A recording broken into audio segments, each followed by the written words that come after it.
Hello there, children. Hey, children. That was right when I turned on the thing, too. Oh, we're on now? Hello there, children. Oh, yep, now it's playing through mine. There we go. Oh, yeah. I think I got my hello there, children in after we started. Nope. It was literally the first thing everyone heard, I'm pretty sure. Beautiful. All right. That's good. I've got nice pandering t-shirt on for you. Oh, hold on. I did you switch the I don't think you I just did. Oh, what? Where can you buy that? I don't know, some Rick's channel. Wow, thank you. All right, I'm gonna start. Good to start recording. I'm gonna press that button now that everyone's hearing the fun preamble.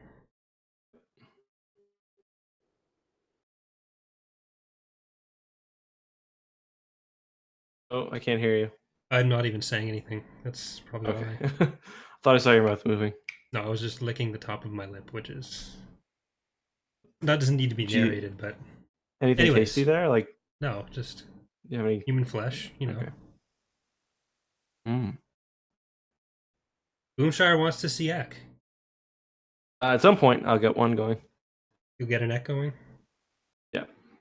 Everyone can see your Eck line? Yep. Okay, we just gotta start this damn thing. This is just... No, it's a short book. It's not going to be a long episode. So anyways... Nothing to talk about. Hello everyone, and welcome to another cozy episode of Tapcaf Transmissions, our Star Wars Legends or Star Wars book podcast, where we go through and read as many books as possible. In the last few episodes, we have been talking about first Truce of Bakura, and then we went into the first four books of the X-Wing series by Michael Stackpole. Today we are going to be talking about Darth Plagueis, and joining me as always is my co-host, Mr. Eckhart Slatter. How is it going, Corey? Good. How's it going for you? Complain. I guess we still are technically a Star Wars Legends only podcast because we've not yet ventured into the realm of the new canon. Yeah, if we were better at planning this, we probably would have done an episode on the Thrawn books before Thrawn came out. Even Alphabet Squadron. Thrawn, did you read it yet? I haven't read the third one yet, no. Yeah. I don't want to spoil it for you or anything. Yeah. Well, very difficult to spoil. As I said, this is going to be about Darth Plagueis, one of the last Legends novels to come out, written by James Luceno. So I guess we'll talk a little bit about him first, but then we'll go into the book itself. But this is sort of a stopover episode between doing the first four books of X-Wing, and then we're going to go into the next sets afterwards. Do you want to talk about what's coming up a little bit first before we get right into it? And right, yeah. That's going to be on your channel for the next episode. Yeah, so as you guys know, we don't do this every week. We do this every 2 weeks. Next episode, we'll be doing Wraith Squadron, starting off a new sort of chapter. And we will be joined by another Star Wars YouTube channel, Star Wars Explained, who I'm sure most of you guys know. He is a huge X-Wing and Wraith Squadron fan, so I think it's going to be a really fun episode. And I'm kind of pumped to get back in X-Wing because this book's like a little heavy in a way. It's definitely not a fun book in the same way that a lot of the X-Wing ones try to be. Yeah. It's very character heavy. It's very like introspective almost. Not one dogfight. In Plagueis? Well, I think so. Well, there's not some N1s are blowing up an asteroid, but there are some N1s that fly by, but there's more importantly zero references to Corellians being lucky, even though there is briefly a Corellian in the book. And there's also no references. There are some references to water metaphors when they're in the opera house. But they specifically say that it's like that the opera was overflowing with water metaphors, basically. Which I overflowing with water metaphors. The thing that I really like about this book, though, and is because I read it and I get like 30 YouTube videos out of it. I'm like set for the next month.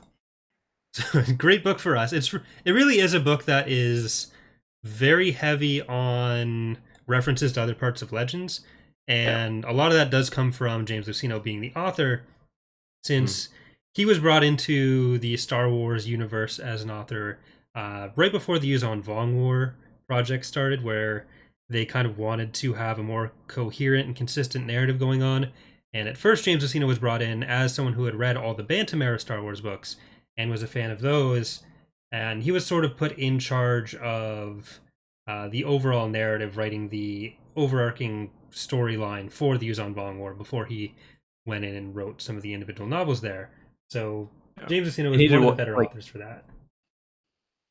Force, right? And then Uh, and then Jo, I mean, he wrote one of the earlier ones. I think like yeah, Agents of Chaos. Yes. 1 and 2, yeah. And because Agents of Chaos was only supposed to be one book at first, I think, and Dark Tide was supposed to be 3, and then that got shifted around. But yeah, either way, that's kind of what James Luceno is good for. Or that sounds really rude. That is what his strong point. What I meant. That is what you can look for a lot in. You say he's got a pretty cozy niche there. Yeah, very cozy niche. It's great to be able to have that kind of a cozy niche coming out of the back door in our last episode. But oh my god. I actually tweeted about James Luceno because I reread the book not that long ago, and I was asking because I wasn't as familiar with like his kind of the background that you just explained about how he was kind of like a legend scholar almost. And I tweeted at Pablo, and I was like, so when an author this book, half of the conflicts, for example, we'll talk about Vidar Kim later, that comes from another comic, and you see like the Inchori crisis comes from that's from a comic, book, I think. Is it from a? But like, yeah, it's from earlier. And then later, just like there's references to like how Dooku was part of the grand plan, and I recognize that one because that's yeah, I think it's called like where it like time skips with masters and apprentices. Not important, but anyways, the point is he makes lots of references and kind of big plot points like that, but as we'll get to, even small plot points like referencing the Bedlam spirits, which are a pretty kind of obscure part of the lore. So I was curious whether like writing a book like this, look to someone from the Lucasfilm writing staff or like one of the lore masters to help them with that, or do they just do it on their own? And the way Pablo responded is that it depends on the author, but for Luceno, he's just basically like totally immerses himself in all the lore, all the work, basically everything, because this has references to video games, it has references to the Marvel comics, like the old original Marvel comics. It's got references to role-playing game adventures, of course, other novels. He like this book came out at a good time in a way because it kind of got to bring together a really kind of rich of material, but on the other hand, there wasn't a whole lot that he could build on with this book, you know, because we know how it ends. The book starts off with Plagueis being killed and Palpatine kind of rejoicing in that. So it's kind of like, it's not quite a catch-22, but it's kind of like a win-lose. Yeah, this is something that you kind of touched on with the Thrawn books, and I think a similar problem comes up with Darth Plagueis where they can start in a fairly open place, or he can start with a fairly open place with this book, but because we do know exactly what it's working up to, and because there's so much that needs to be covered towards the end of what they're working up to, the last third of this book is kind of taking place simultaneously with the Phantom Menace, and it's kind of a set of little vignettes where you just see what Plagueis was doing or what Palpatine was doing between the scenes in episode 1. So it does feel like it starts off really strong, but I think towards the end of the book, it gets kind of locked into what it has to do, and it does suffer a little bit for that. So the fact that it has so much for lore is good because the story does suffer a bit from that.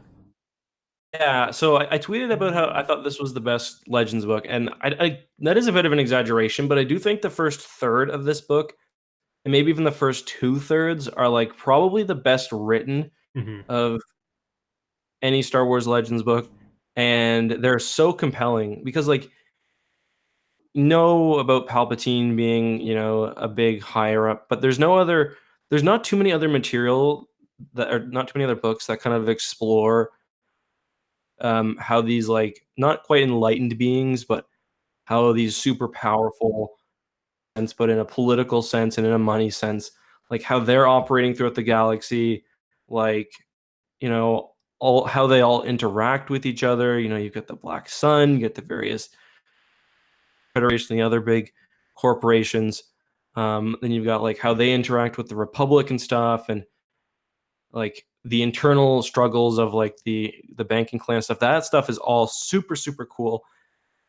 Sometimes you even lose a bit of nuance, especially I read it twice between this episode and the last one, and I noticed I picked up a lot more nuance on the second time, especially where there's kind of like big gaps in what happens, and stuff happens between those gaps, and you only really realize, and we'll get into this more, but you only really realize if you're paying attention. Cool, just to see like how a powerful being can go around, um, you know, doing business and stuff, which is kind of a you wouldn't think it'd be exciting, but they do a really good job of it. Yeah, it's also a really dangerous thing to do for a book. Like he had to take on the pretty daunting task of doing a full backstory for both Palpatine Mhm. and almost set up the entire Clone Wars, which could go very poorly, but he did, especially in those parts of the book, a great job setting up how Palpatine became who he was. Like with anything else where you're showing that much backstory, you get Mhm. into risking like ruining how people Right. see whatever it was, and uh, Because it Palpatine's does a good never been job a with that. character with nuance. Yeah, Um, and arguably he doesn't in this book. It depends. This book does something kind of interesting at the end where Palpatine kind of renounces like public like he kind of says, "Yeah, I've been putting on an image," but I'm not totally convinced. And I know I said we talked about this a few times. This is just kind of our opening salvo thoughts on the book. But yeah, so is like it'd be very easy to introduce something about the character that breaks him. The only case of this book doing so is with Maul. Like he treats Maul differently than he's been treated, especially in canon. I yeah. actually really like this interpretation of Maul, him just being Sith, but kind of more like a tool. And I think canon and the Clone Wars, I guess more new canon stuff has kind of taken that in a different direction. But and they've changed things too. Like in canon, isn't Talzin technically Maul's mother? And then in this, she's just his mother's somebody else. I don't know about the new canon stuff as much. I haven't watched those episodes Hmm. of the Clone Wars where I think that gets set up mostly, Yeah, but that also counts for Legends anyways. But uh, totally. is this the first place that kind of pointed out that Maul wasn't really a Sith Lord in the actual succession of Rule of Two,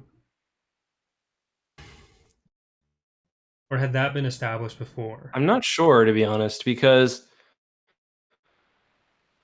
in the Phantom Menace, for example, and everything that went off the Phantom Menace, the Jedi assume that he is, and maybe George Lucas even intended for him to be. I don't know. So this would have been, I think, one of the first that kind of uh, dove into that aspect. Yeah. Yeah, because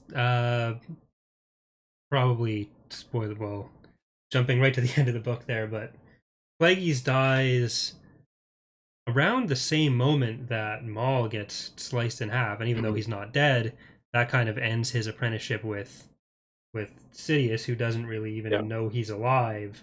So there was never really a point where Maul was a legitimate apprentice. He was just secret potential Yeah. apprentice. Maul was kind of a mishandled character in Legends too. Brought him back, but he never got a definitive end like he did in canon. Like there was the story that the old wounds that wasn't actually technically part of the Legends continuity, kind of adapted into the Canon Rebels episode. But like, I don't think Maul ever really got a fitting end. And at one point, he's resurrected to fight Vader. Kind of a strange little, Yeah. kind of a strange little. This book has an interesting kind of the rule of two is sort of a, even though at the beginning Plagueis basically says that he's moved on from the rule of two, first because he wants to kind of be a sole ruler, then later because he wants him and Palpatine to rule together. But a lot of the book is kind of about the Sith fighting their kind of baser instincts almost at this point to like revert to the rule of two in that kind of master's dynamic. Palpatine, according to him at least, he never sort of gives it the idea that he's going to kill his master. And then you have them each kind of looking at new apprentices, whether it's Dooku or Maul. Even Venamis is looking for apprentices at one point, it says. Mm-hmm. It's kind of an interesting take on like the Sith and their baser instincts. Well, And at some point early on in the book, even Plagueis is talking about how they're not the only dark side practitioners, or even necessarily the only Sith, just the only Darth Bane descended rule of two Sith. So I guess that I allows kind of for like the chuckled when tribe I of the read Sith. that. But Yeah, yeah. For me, that was kind of like a bit of a like a recognition. Legends threw a lot of dark side users like into a pretty yeah. small time period. Well, It's then you have interesting the though. tribe of the Sith who's alive the entire time. Yeah, and So there's like tens of thousands of them apparently. Um, the Tenebrous way. I haven't read it. It's like it was like a short story in Star Wars Insider 130. Um, I had a copy of it actually, so I read it before this, and it kind of how I guess it's kind of an interesting place to start off before we go into the actual plot of the book. I can give just a basic.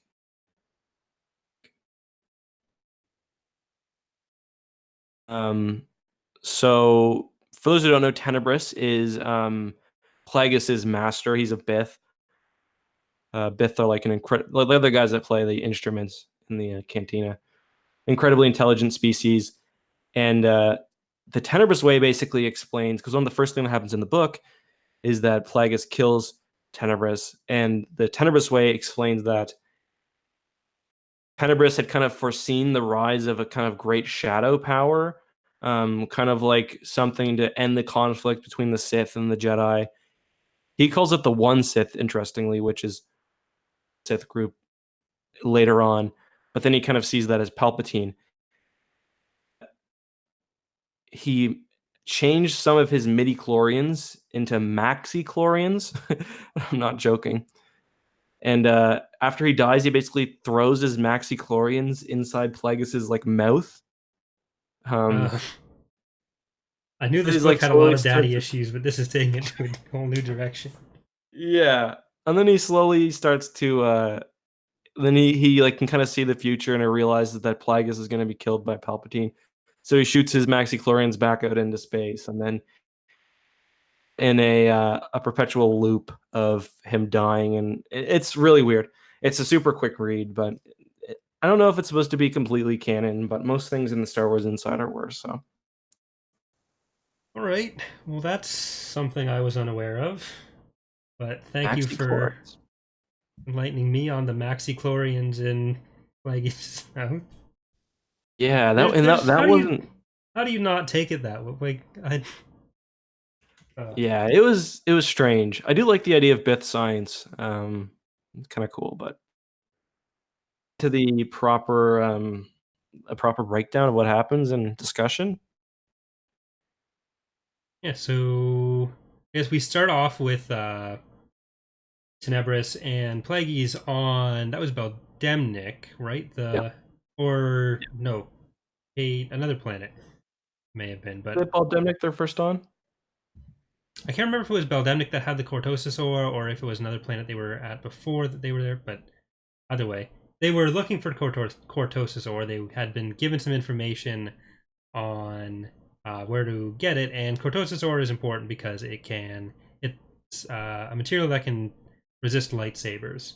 What they actually planned to do with it was not super. I think it had something to do with the army that Plagueis wanted to build later. But, Yeah.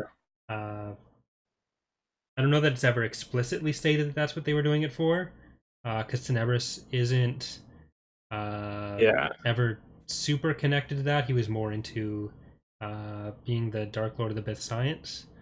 Dark And Lord of the Bith Science. and Plagueis and Tenebrous realize that they've been kind of sent into a bad situation that will result in their explosions if they stayed there. So as they're running out and away from the explosion, some rocks start to fall, and Plagueis sees his opportunity to kill Tenebrous. Which, Yeah, he basically yeets some rocks on top of him. yeah, Tenebrous is trying to hold some up, and Plagueis is going to like help him, but instead of lifting the rocks, he instead brushes him with the rocks, and I'm Tenebrous not a team doesn't player immediately in that notice. moment. No. Is it just me that got the impression of Tenebrous of being extremely incompetent in this book? No, I think the book kind of is meant to seem that way because he he doesn't recognize Plagueis's power. Mm-hmm. But and then not to go back to the Tenebrous way too much, but in that it talks about how aspects of Plagueis's life probably is the fact that he is wanting to beat death, but I think it's clear that it's more than just that. I think he has a fear of death. Mm-hmm. And Tenebrous Way talks about the fact that he brought that on purpose and for a bunch of convoluted reasons. But yeah, it does seem pretty clear that he didn't have a full grasp on being a good master. Like he's kind of into like fatalism almost. Yeah. Um, Well, one of the, I guess, themes of the book is how the Sith Lords, no matter how strong or experienced they get, they end up fixating on whatever their one thing is. right. And for Tenebrous, that Yeah. becomes the science, and it blinds him to what uh, Plagueis is doing. And for Plagueis, it becomes Mhm. his life science, or his midi-chlorian science, which kind of blinds him to The what politics Sidious and is stuff. doing. And for Sidious, I guess it's ruling everything and also living forever, and that blinds him to a large shaft next to him. Uh, Classic. but Irony too, because even Plagueis, I think right after he kills Tenebrous, he talks about how just that, and then later he says like many Sith of the Bane lineage have put the kind of grand plan back because of their individual. I think he calls them like foibles and yeah, like eccentricities. So like kind of the exact same thing where he becomes obsessed with prolonging his life indefinitely, and not just like Plagueis is he doesn't want to just be able to transfer his essence to another body or whatever else. He wants to live in his body forever. Um, Basically, so he kills Tenebrous, and the very first thing he does is kind of Glorians die out. He yeah, does that for a it's book. kind of super creepy what he does. It's almost like Dexter in a way. Yeah, yeah, Because Dexter gets obsessed with all the blood, and then just with Plagueis, it's all midi-chlorians. yeah. He's like standing over the body, sniffing it for like an hour. Yeah, he had no plan to get Just off the planet, which was no, great. So he smuggles himself out, and yeah, really, it just seems like a really poorly planned, yeah, opportunistic way to kill Tenebrous. He didn't seem to really know what he was going to do, no. just that he took the opportunity to do it. I do really like the scene. So right after he escapes from the little cave they're in on Baldemnik, which is kind of described as like a almost like a paradise planet in a way. He basically is just running. He runs until he gets to like the spaceport for a couple of days. It describes him like running through fields and like eating animals and stuff. And at one point, one of the local species comes out and sees him. He's like out to take a. He says he's like out to take a leak or something, basically, Yeah. like butt naked. And he sees like just a flash in a cloak running through. It kind of made me think like that's how these would have like had, you know, or whatever else legends. They see like some crazy immune Sith Lord running at flash speed through the fields. Ends up in a Sith holocron somewhere. Yeah, exactly. So he gets to the spaceport after going through the plot of Forrest Gump on his own, apparently, and he just decides to stow away on a ship. Yeah. And initially, he wants to convince them to just take him to Middle-East, drop him off, and hides in Mhm. their freezer. But they don't react well to that. So you get Great cash money. you get like a chapter and a half of being introduced to this crew of people. It's like, oh, are they Yeah. going to show up in their own plots for this book? Nope, dead. Yeah. Because He steals it their things. reminded me of I think it's Outbound Flight. Thrawn is kind of introduced to a crew like that, but like they kind of figure into the rest of the book. And I was rereading this again. I was like, are these people in this book for like an extended period of time? Because like you said, it spends an hour and a half, and it's like Plagueis ripped their head off. Yeah, you learn Not good. so many of the individual traits of this ship. You learn how their command Yeah, structure works. They're a democratic yeah. raider. Uh, Captain is like was trying to pick somebody up at the bar the other night. yeah, and then Plagueis just starts slicing him up. And he seems to have not wanted to do it. He would have preferred to just Yeah, get dropped off, and there you go, pay him some money. But he does get a droid out of it, who is possibly the the best coolest character in the droid book. ever. Yeah, 114D. Yeah, he's the oral of this series. Yeah, except not quite. I don't know. I think Oral's a little cooler, but Well, no one's as cool as he, Oral, but he's like the sidekick who's I don't actually remember better than everyone in the book. once 114D trying to help Plagueis get laid. Not once. I don't know if was Plagueis interested in getting laid ever. Is that something that comes up in the book?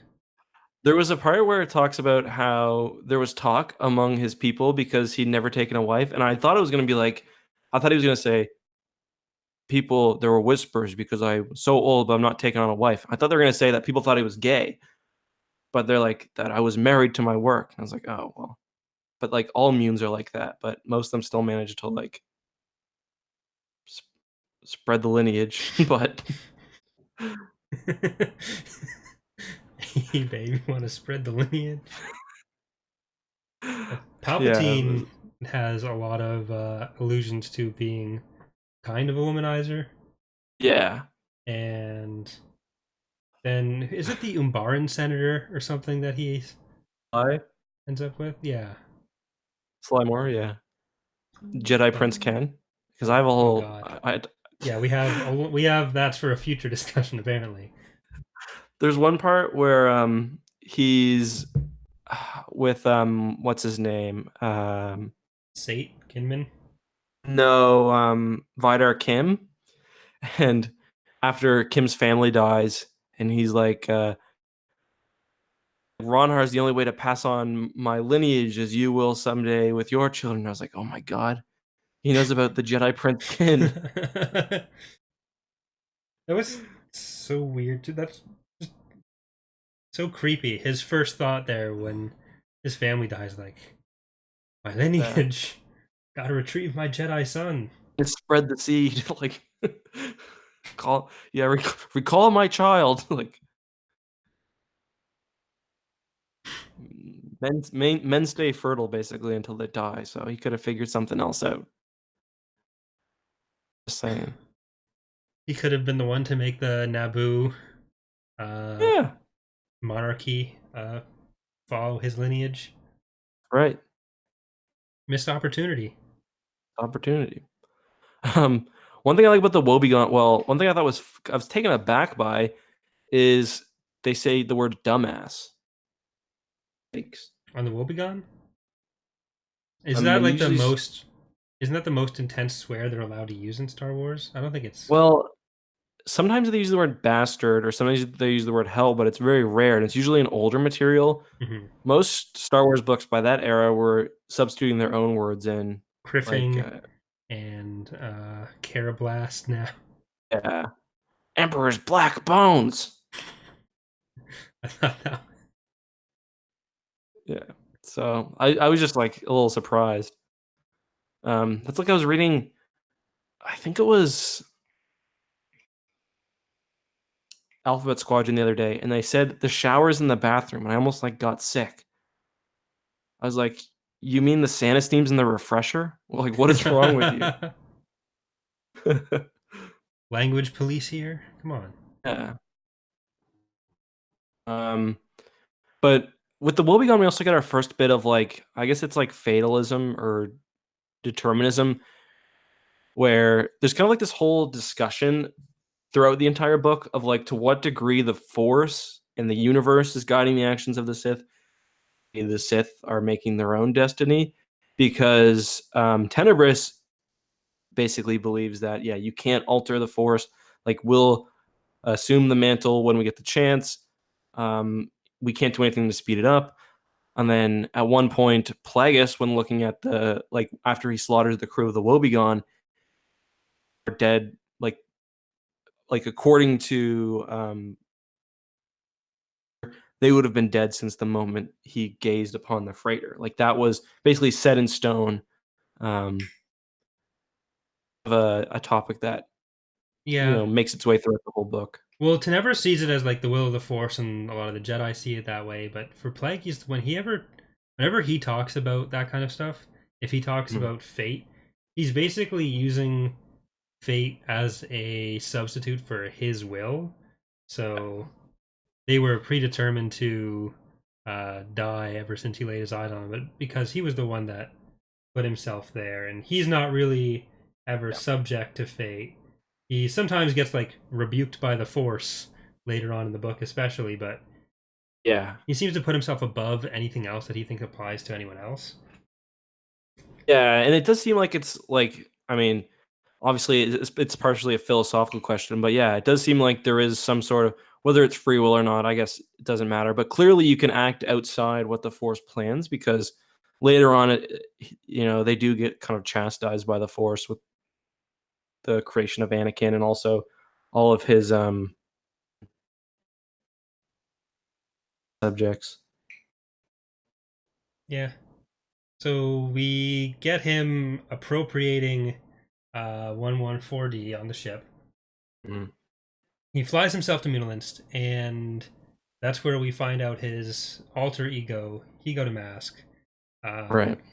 where he is the head of Damask Holdings, which he inherited from his father, which is one of the Mhm. more powerful families on Munilist. And I guess, are they technically within the IGBC, or they'd be associated with the IGBC, not really part of it? It's kind of weird because at the beginning of the book, like the Damask Holdings, it seems like a pretty well-known company. And it almost seems like they're kind of like a shadow organization. Like he kind of formally dissolves it, but I kind of got the feeling that kind of work together. Um, Goal. So I don't think they were technically part of the banking clan, but I do feel like they were. Yeah, it Way. seems almost like the banking clan was more of a trade federation situation made up of Yeah. smaller groups, Yeah. including Damask Holdings. Yeah. Because it was Uh, Sonhill was, or Larshhill yeah. was his kind of second in command, and then Sonhill ends up Right. Oh, yeah. being That's a good point. head of Yeah. or chairman of the IGBC. And I Right. guess Sonhill would be Larsh's son. Son. Yeah. At, at first, I thought the Tonith that they mentioned was Pors Tonith, but he very specifically doesn't use a first name. Pors Tonith being one of the admirals in the CIS, Well, yeah. but it's a different Tonith. Yeah. It's kind of weird because like it's I found it a bit difficult to follow the chronology of this book or just like to remember how far away we were from main events because when's the first period? Is it like 68 I think years before? it's I think it's 76 to 74. Right. So Palpatine spends like 20 years in the Senate, I think, before becoming Chancellor, and then there's at one point it's hard to remember whether like this is a character that you know or like a relative of the character. Like they have a Tarkin. I was Yeah. like, is that? I couldn't remember if that was Well, they had Randolph earlier on, and then at the end of the book you have Willow, so actual like Tarkin. But yeah, and I couldn't remember if that was his father, but I think they're just cousins or something. yeah, part 1 is 67 to 65, and that Yeah. ends with finding Palpatine, so BBY. Then the next one is 56 to 54, like page 180 something. Yeah, 54 to 52. And the last section, which is the longest one, is the 34 to 30. 32. Yeah. So ending basically with the Phantom Menace. It's kind of interesting how these like time periods are used because you see them set up plans. Like a good example would be the um and it doesn't give you an explicit conclusion of what happened, but by the time you jump forward to the next sort of time period, you've seen the results of their plans. Yeah. You know what I mean? They set up just enough that even though you are taking that 10 and then 20-year gap, you still kind of get an idea of what they were up to, and it doesn't feel like they've done nothing in that time. Just that you have the main ideas, and you know that they're developing relationships is a lot of what they're doing. And then you kind of get all those years for Garjula and Jabba to do whatever they've got to Yeah. do, and That's a really good example because you kind of see it from the very beginning, like until the conflict. You don't see how it ends up. yeah, where Gardula wants to take control of Tatooine, and then later on it's like, oh, Gardula and Jabba are fighting over Tatooine, and then after that it's like, oh, I'm gonna finish taking over Tatooine from Gardula for Jabba, who can speak Basic, as we were all, I'm sure, very aware of, Yes, and doesn't I was not not surprised very by that at well. all. What does that It's sound like in like? it's like in I think Last Command or Book 2, there's a Wookiee who can speak Basic because he has like throat cancer or some shit. Hmm. I don't remember what happens, but there's a Wookiee that can speak Basic, and in the audiobook, it's terrible because it like they make it takes like 10 minutes to get through a single line because they're trying to make it sound like a Wookiee speaking Basic. It's awful. I guess it makes sense as long as they can make the sounds, and Jabba can clearly understand Basic. hmm It's like a power thing. He doesn't want to have to like if he can get the draw. Like yeah, he respects Damask, and Damask is big pimp, so you don't want to like Yeah, the latter day Sith are pretty high profile in the galaxy. Like Palpatine, obviously becoming mm, Supreme Chancellor. Ego Damask being head of all finance in the galaxy almost, yeah. and being a Sith Lord. And even Tenebrous, as Regis Gnome, was a starship manufacturer designer. So he had at least some level of high profile. Yeah. I mean, at the very end, someone mentions Tenebris's name, and they're like, "Oh yeah, I remember him." Yeah, and like he basically buys Plagueis from his parents. Like he sets them up, makes them Yeah, have Plagueis, and then takes Plagueis. So he based had some on kind of real world political pull other than just being evil McSith Lord. yeah, and that's the part that's the coolest, I think, because you see the grand plan being kind of put forward, but especially with the earlier Damask chapters, there's a lot of like just kind of day to day stuff. Like there's that one chapter where like Smart to pick up a new set of light bulbs for his genetic rape cave in the basement of his secret island and stuff. All of the listening to people's complaints and meetings, those were fun. But I, then the HR complaint, yeah.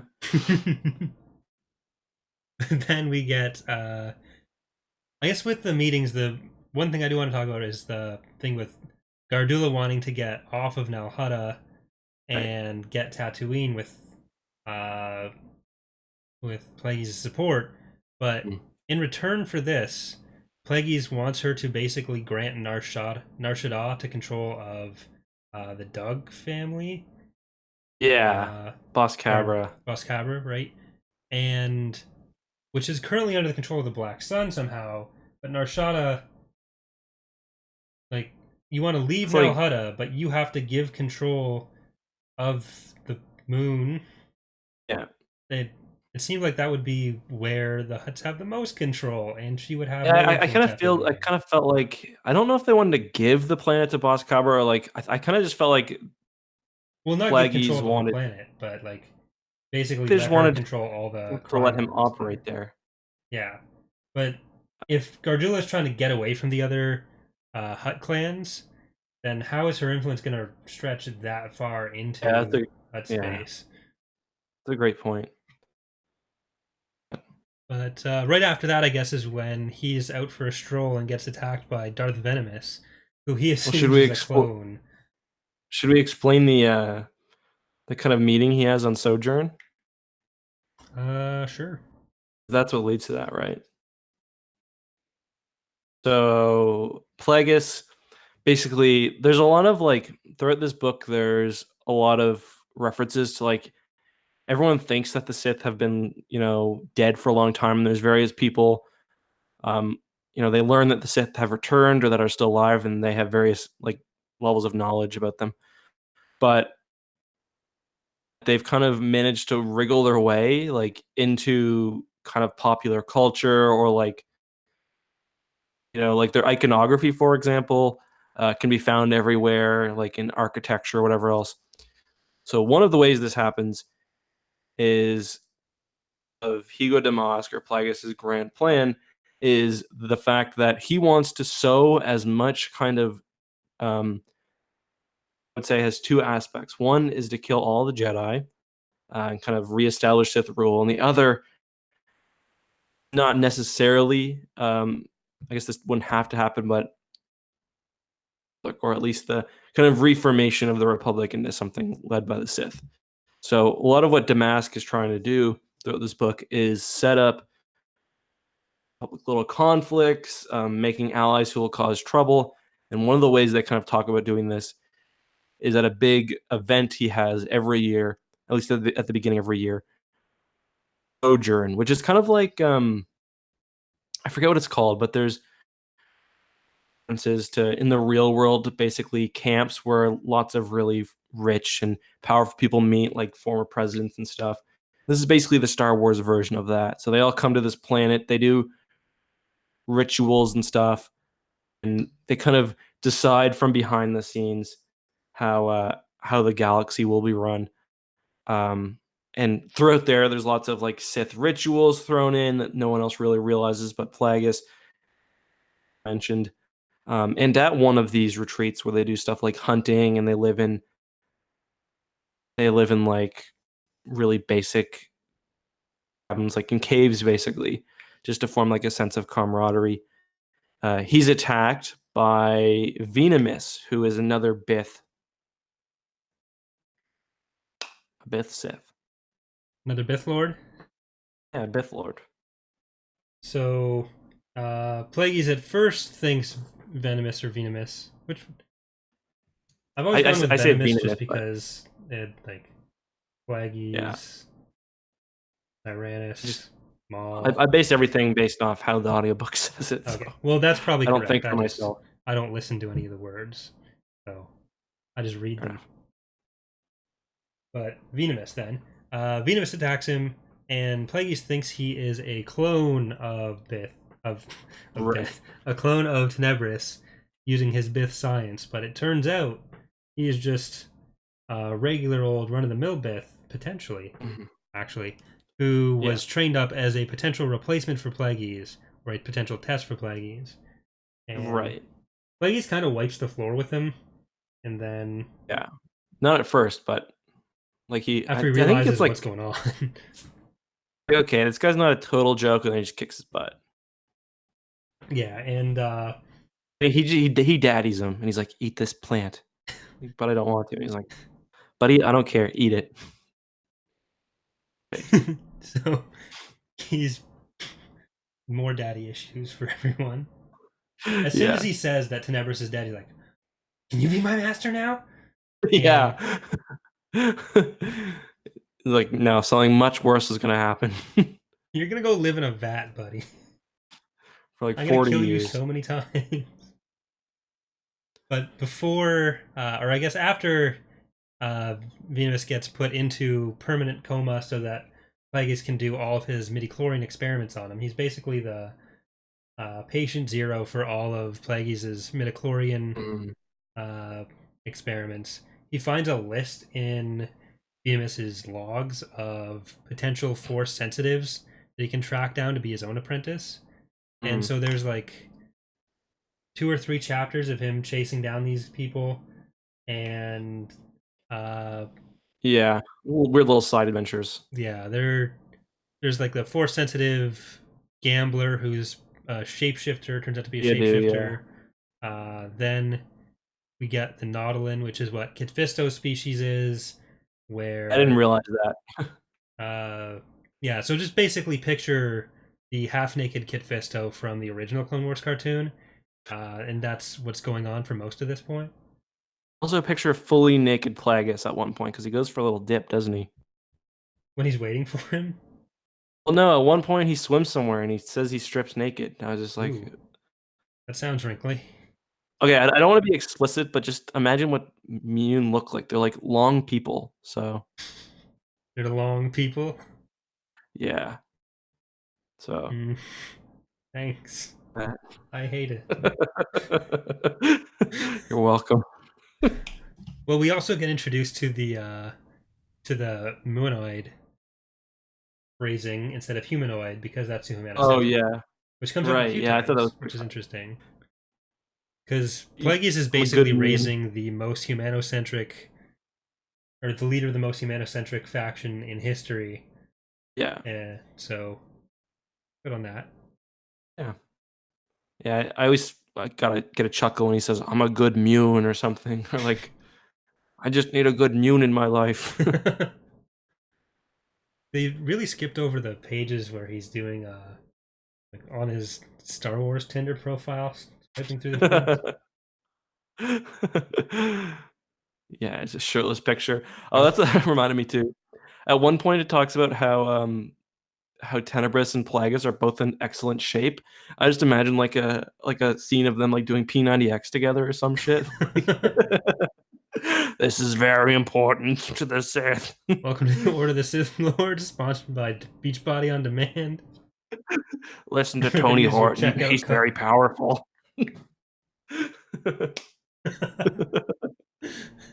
That checkout code Darth Bane is awesome. Oh man. The Sith get a profit, you get a great Beachbody on Demand. Every bottle of Shakeology supports the grand plan. Get wrinkles and jaundiced eyes like ours in 30 days or your money back. Man, that's funny. It is. They do always. They're always describing like Plagueis as very like almost translucent. Like you can see like his heart's Yeah, beating and stuff. that just gets worse over the course of this. He just like shrivels up, and he's like probably pushing 200, but towards the Yeah. end of the book too.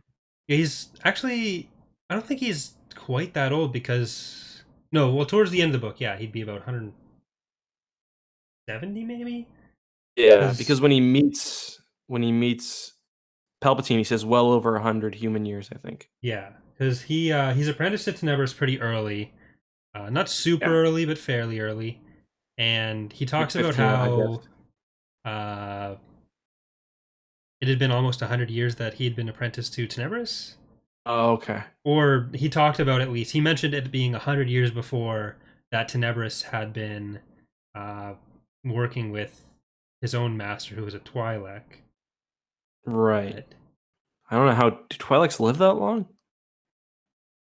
well, it doesn't really say how long that Tenebrous was with the Twi'lek, just that it has to Oh. be like the maximum that he'd been with Tenebrous was 100 years.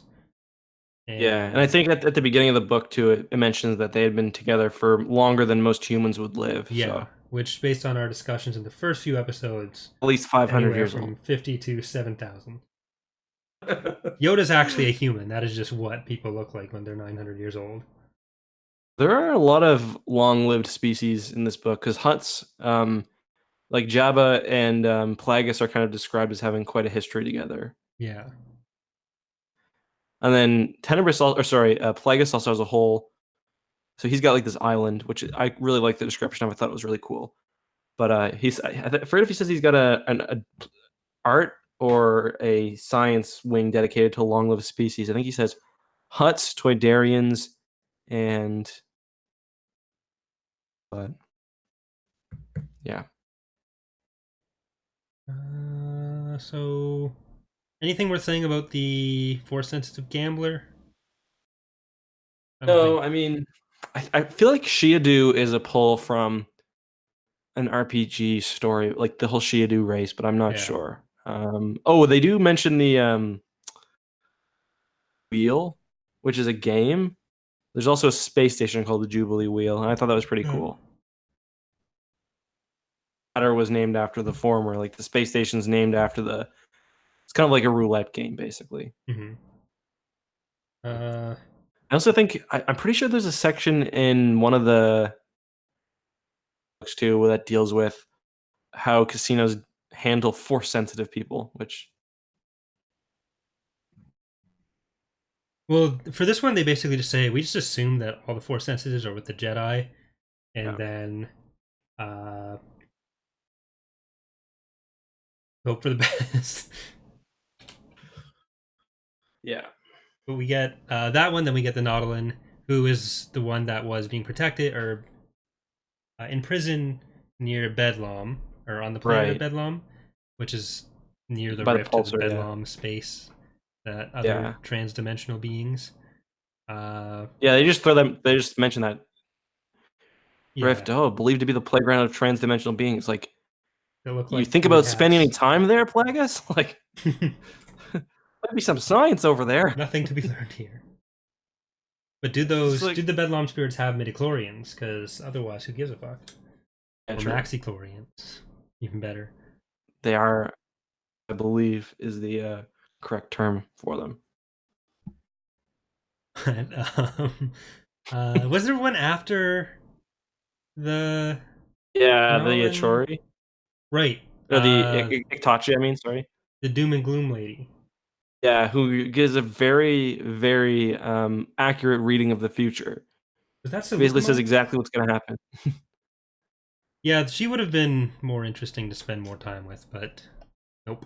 I also find it funny too how at one point Palpatine says something about like how he hadn't met any force sensitive beings who weren't like or whatever, but like this whole book is basically just like force sensitive beings, or like there's a ton of time where Plagueis will like, yeah, got a bit of the force in him. Like the captain on the freighter, I think, meh, bit of the force in her. Yeah. Well, I guess it makes sense with Plagueis being so focused on midichlorians that like everyone has some sort of potential Yeah. or strength of midichlorians. And you get all this Mm, stuff with the Inkori where it makes a shield. yeah. But this was probably one of the weirdest sequences in the book for me, which, especially now that we've spent so much time on it, are we Yeah. hypocrites? But It's like it could have been cut almost yeah, totally. because this is after you know, or after they talk about the plasma being on Naboo. So we already know he's Right. going to go to Naboo, and we already know that Palpatine is going to be his apprentice. So we already know who it is and how it is and why it is. But then we just Mm. have this side quest of people, none of whom end up mattering. Uh, so even just having this happen before we hear about where we're ultimately going to go and care about would have improved it. But it just the whole time was like, okay, can we just go to Naboo now? Yeah, or even if the other, like the gambler is boring, um, the the fish is boring. If they had made everyone as interesting as the Itachi, then it Yeah. would have been fine. Interested I in get what the you had to say. Nautilin. The point of the Nautilin was basically just like show what a dark sider looks like who can't be a Sith. He's just Yeah, a little Jedi. yeah. Or I guess interacting with Jedi. I but guess. I really, if you want to do that, I feel like you could get more of that one with an exploration of how they portrayed Maul in the book. They just put Yeah. that time towards him. But It's kind of weird what they do with Maul, because a lot of it they like set Maul up, and it doesn't say this, but it's basically like you can read his books and stuff if you want to figure out what happens. yeah, Of there, his like missions and stuff is stuff that happens in like other novels. yeah, there should have this book would really benefit from having a bunch of like footnotes of Yes. for more on see this, because that's basically what the Yes. book is for. Palpatine is in fact being a little baby here. Yep. Palpatine. Um, so let's move on to that. And the way that it's kind of it's not super convoluted, I guess. How basically, as we mentioned at the beginning, explicitly say this, but when they're mining the cortosis, it ends up being that they were given information that I guess was actually meant to hurt them, because there was this kind of gas there. And they tracked down the people who gave this information at one of the Sojourn meetups. They tell them, okay, don't kill us, please. Here is some information. There's a big source of plasma, which they can use as energy on Naboo. And at this point, it's not the Naboo we see in episode 1 even. It's like Naboo is totally backwater at this point. They're like nearly isolationist. They've got no big spaceport. Additional, they don't even allow speeders on the street. So yeah, there's also an election, or at some point there's an election going on, and there's an unnamed monarch who's been ruling for some time, nationalist monarch, and they're facing off against King Tapolo, I think, at this point. And Palpatine is the whole Palpatine family isn't right now, but they're sort of royals, like they're associated with the monarchy. Um, They're like a so major house of the Naboo Game of Thrones. yeah, like I feel like there's probably been Palpatine monarchs in the past. Yeah. Palpatine isn't a traditionalist, though. Unsurprisingly, he wants kind of Naboo to join the greater galactic community. So he's feeding information, scandal, and stuff about what's going on to this current faction over to the other side, basically. And that's how Plagueis and Palpatine meet for the first time, because the Damask Holding is supporting. It all gets very complicated when the comes in and stuff, and there's deals to basically they want to modernize Naboo so they can get the build a new spaceport, build all the mining stuff, export all the plasma, and yeah, there's like kickbacks. It's very complicated, but basically, Yeah, so Plagueis gets introduced to Palpatine. He like goes looking throughout campus for him. yeah, So just picture if you are in university or have gone to university or even just in whatever level one of big school you're ass at. tall boy comes up to you. This strange old man walks in and looks for a specific student who has never met him. This is entirely inappropriate behavior, and there should be a review of school policy going on. Uh, but because One of real his tall dude. own because of his own daddy issues, Palpatine like immediately latches on to Higo, uh, because he doesn't know he's a Sith Lord yet. But just like immediate benefactor. He's like 18 too, so he's Yeah, because he's like, I think he's actually 17, because when Plagueis leaves for the first day, he basically is like getting texts from like Palpatine, like miss you, like what's up, hey with 2 Y's, hey with call me on three my personal Y's. number. Hey, you want to kill your family for me? It'll be great. Yeah. But And yeah, so as you said, a lot of daddy issues in this book too, because Plagueis has some as well.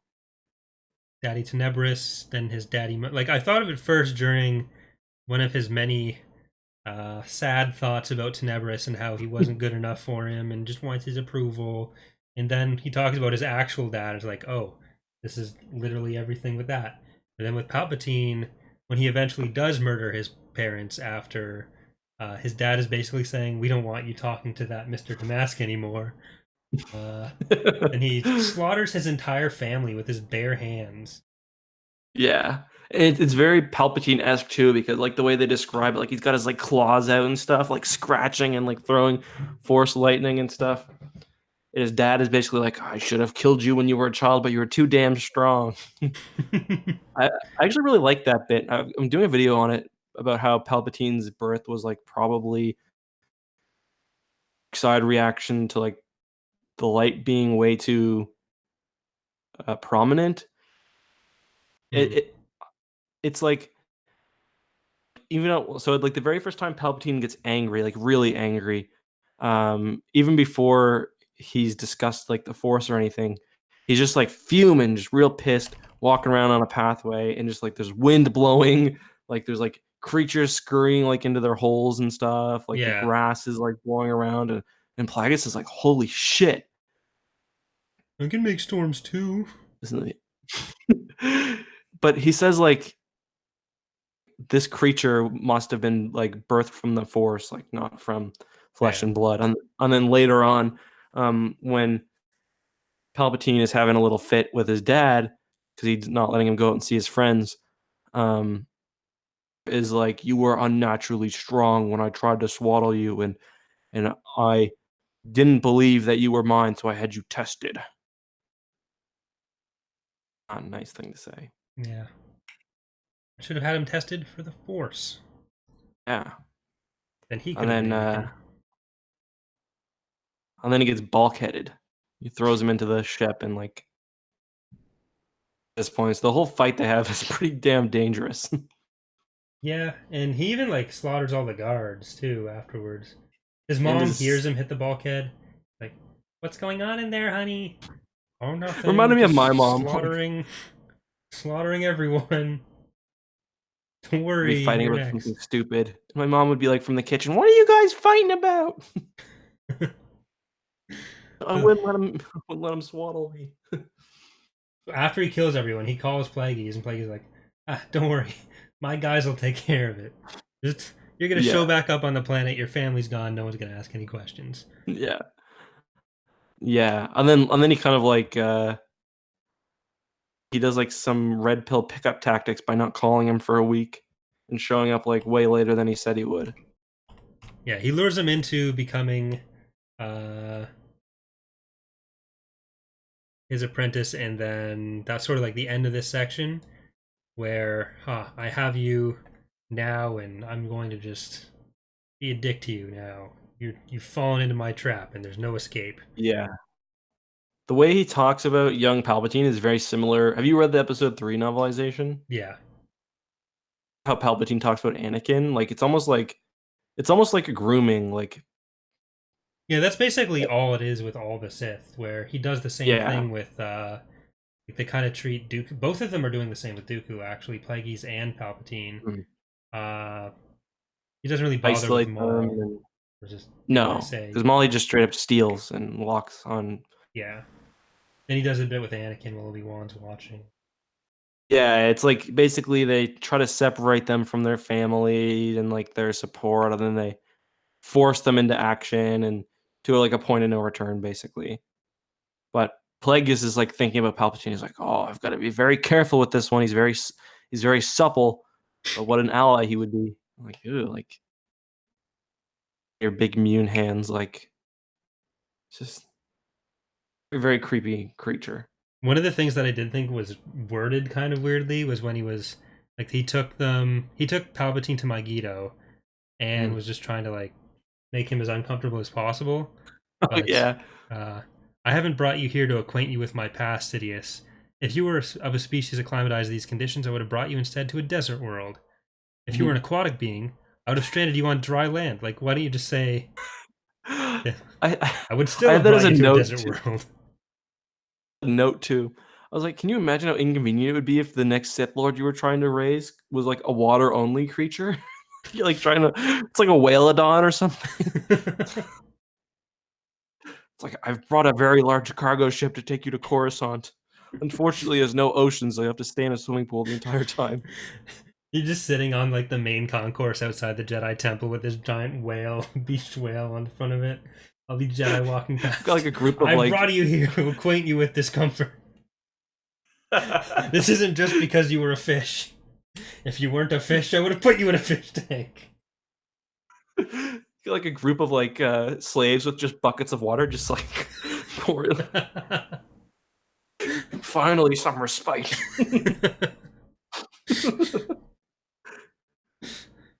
What species would make the dumbest Sith Lord?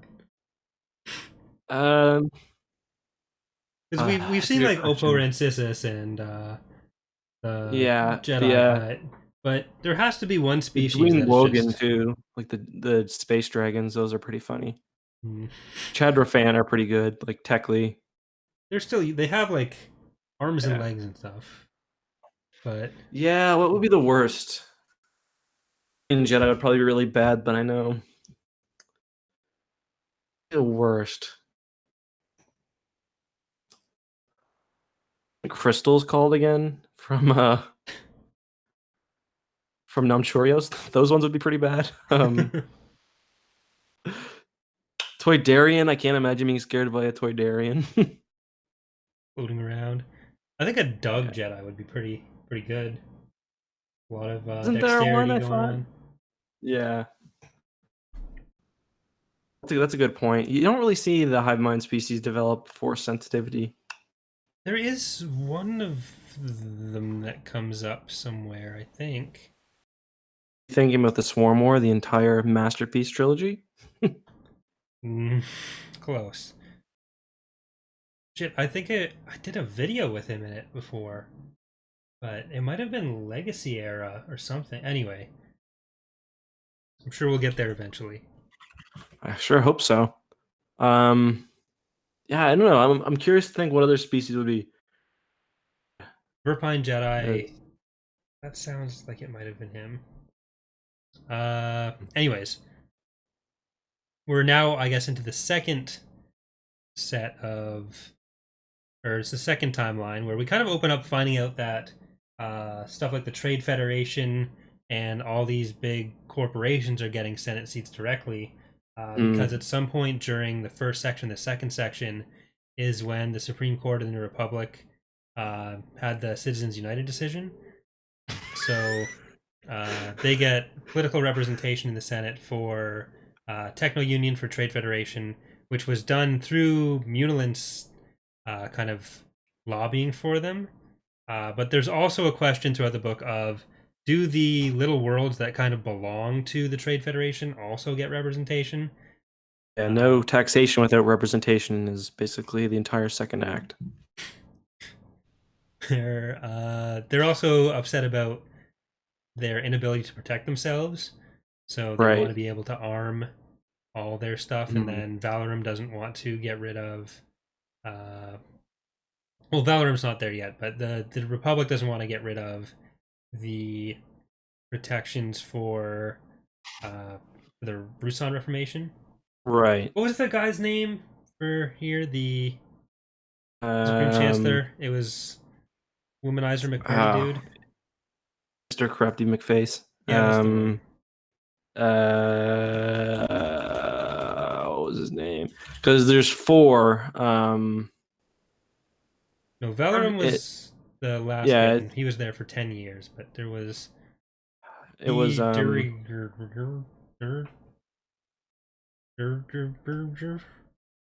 that's the one. Dyrus, yeah. Also, can you do me a favor, Corey, right now? Yes. What? Maybe. Look up Supreme Chancellor on Star Wars Wiki and go to the canon page. Okay.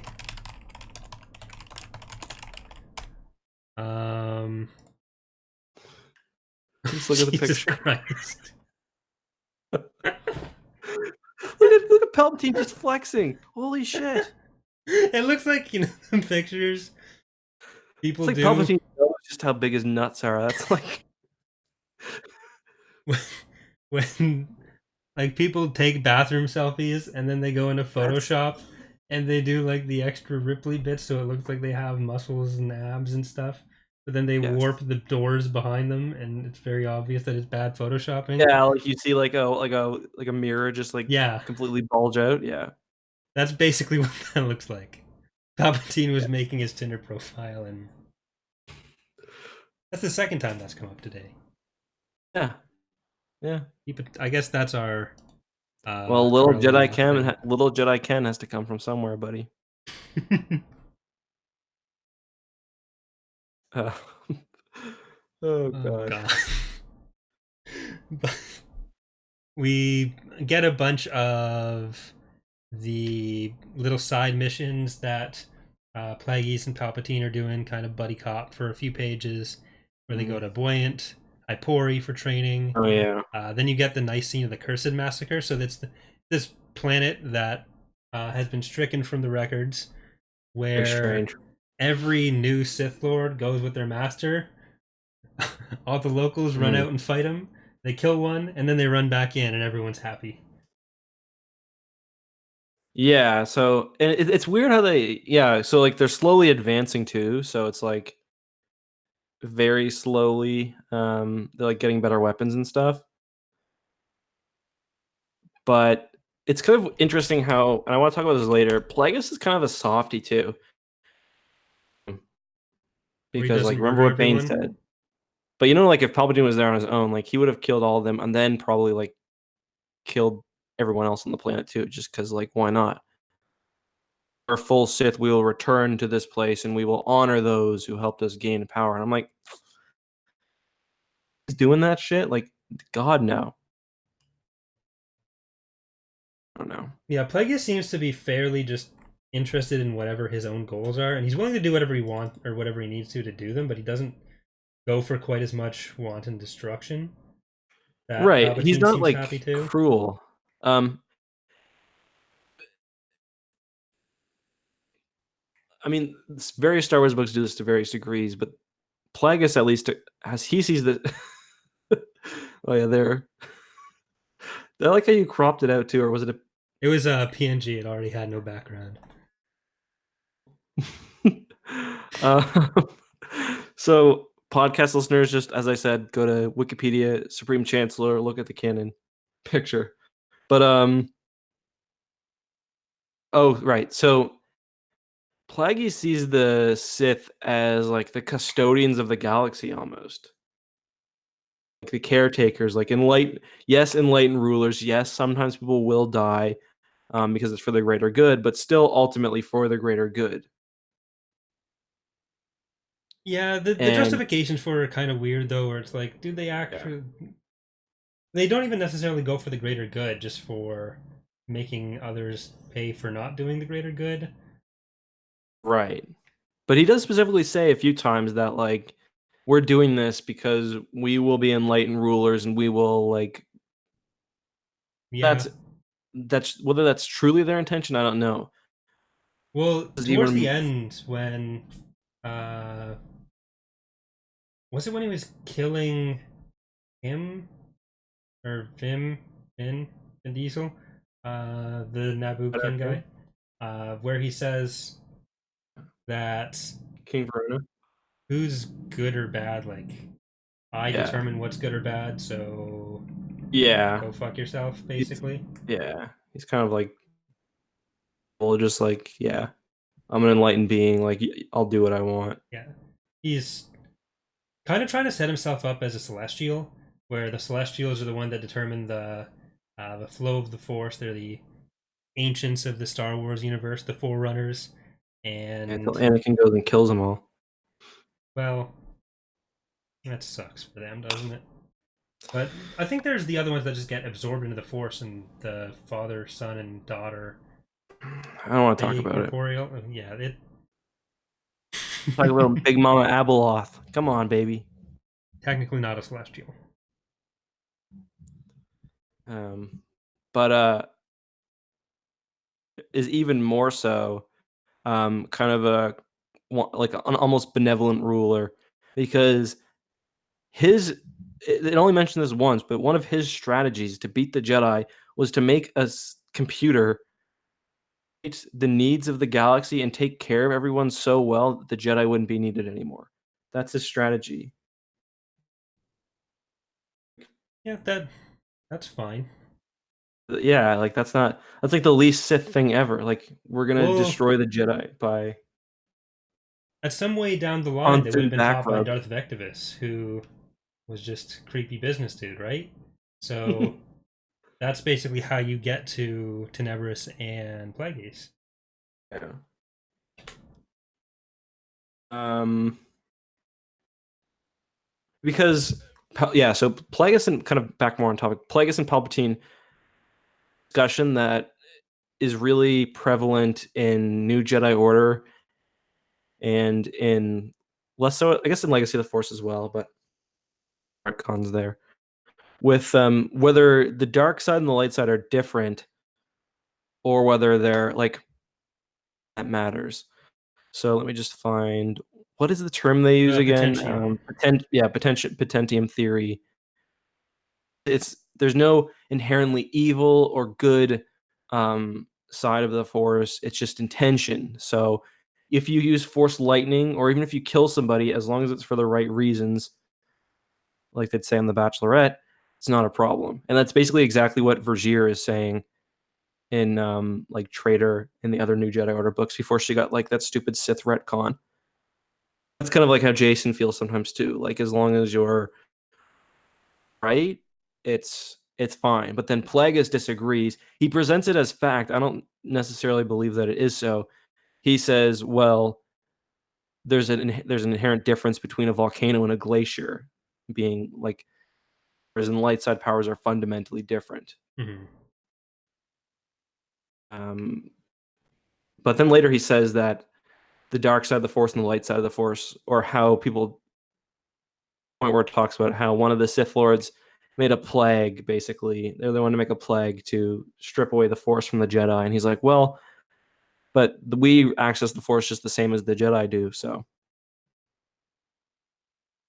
Yeah, is Palpatine and the Sith he trained, they seem fundamentally different from the other rule of two Jedi, where or not Jedi, Sith, where they're a lot more like they're obviously a lot more overt because they're the ones ruling the galaxy, but they seem to go a lot more for the cruelty angle than the other more recent Sith, and I guess that puts them more in line with Yeah. the very old Sith.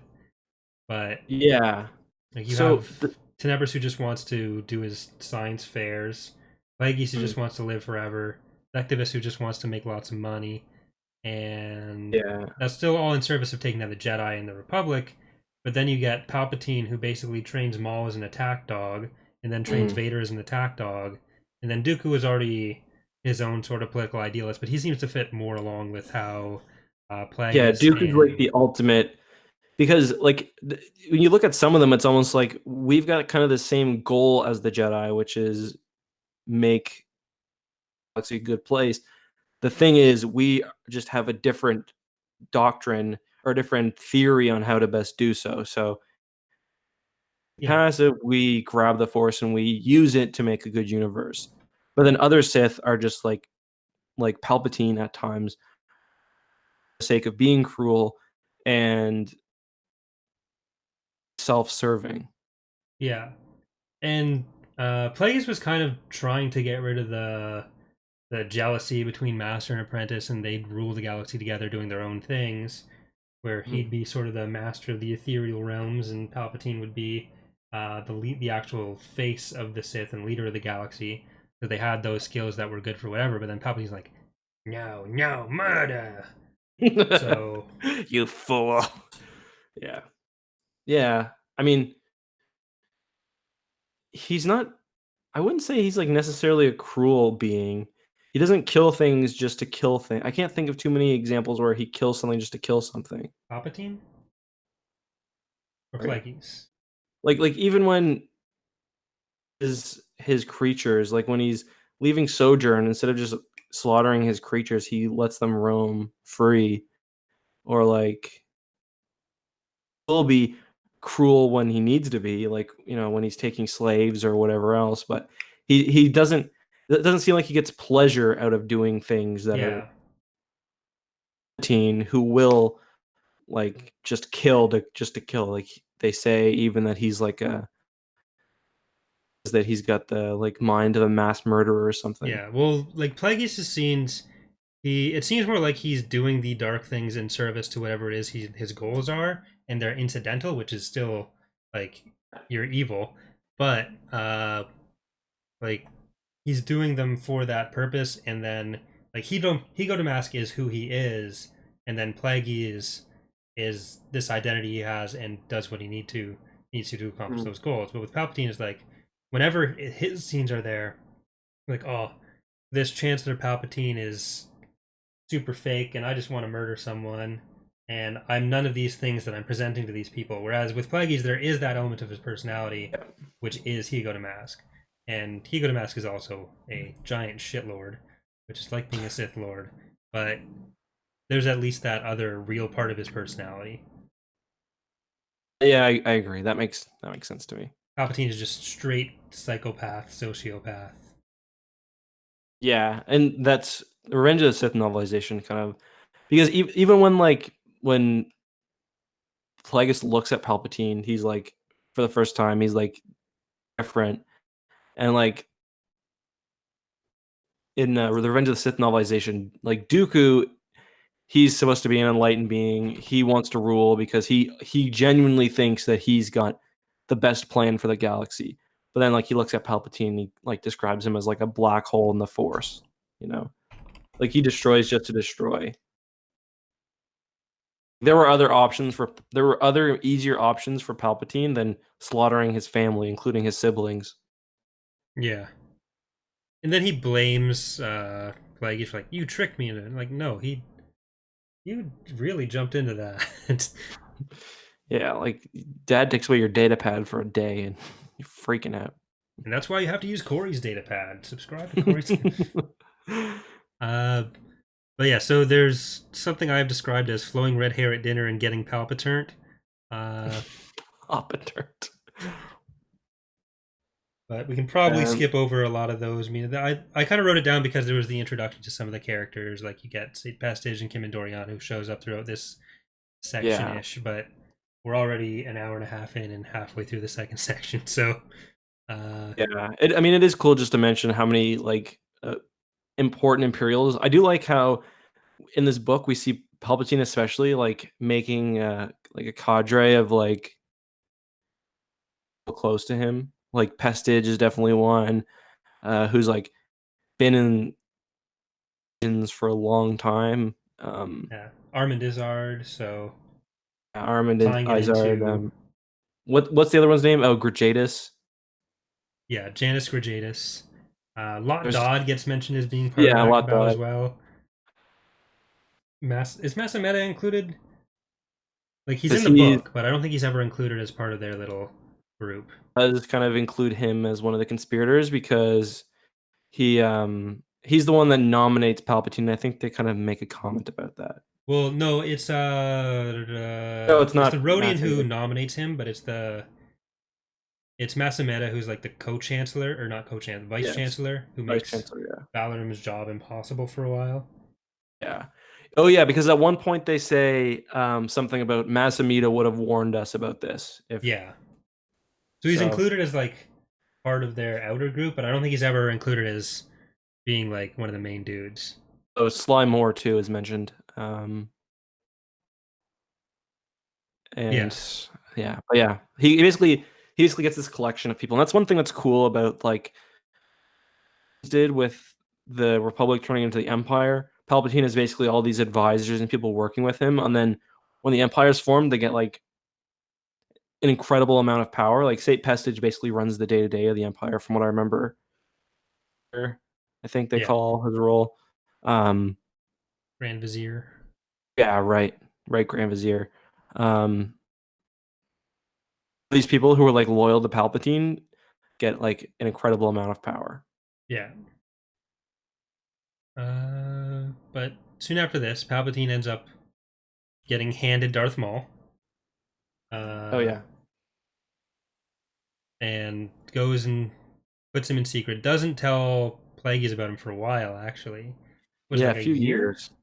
Yeah, It was like, oh yeah, I'm just going to train him as like an attack dog for the Sith. And Plagueis doesn't seem that concerned. Throughout the book, he's not really that concerned about Maul. Yeah, he's so well by the time Orn Free Taw, that's another one. Did we mention him? Orn Free Taw, I think, is Orn Free Taw the Rodian who nominates Palpatine, or is that a different He's not a Rodian, he's a Twi'lek.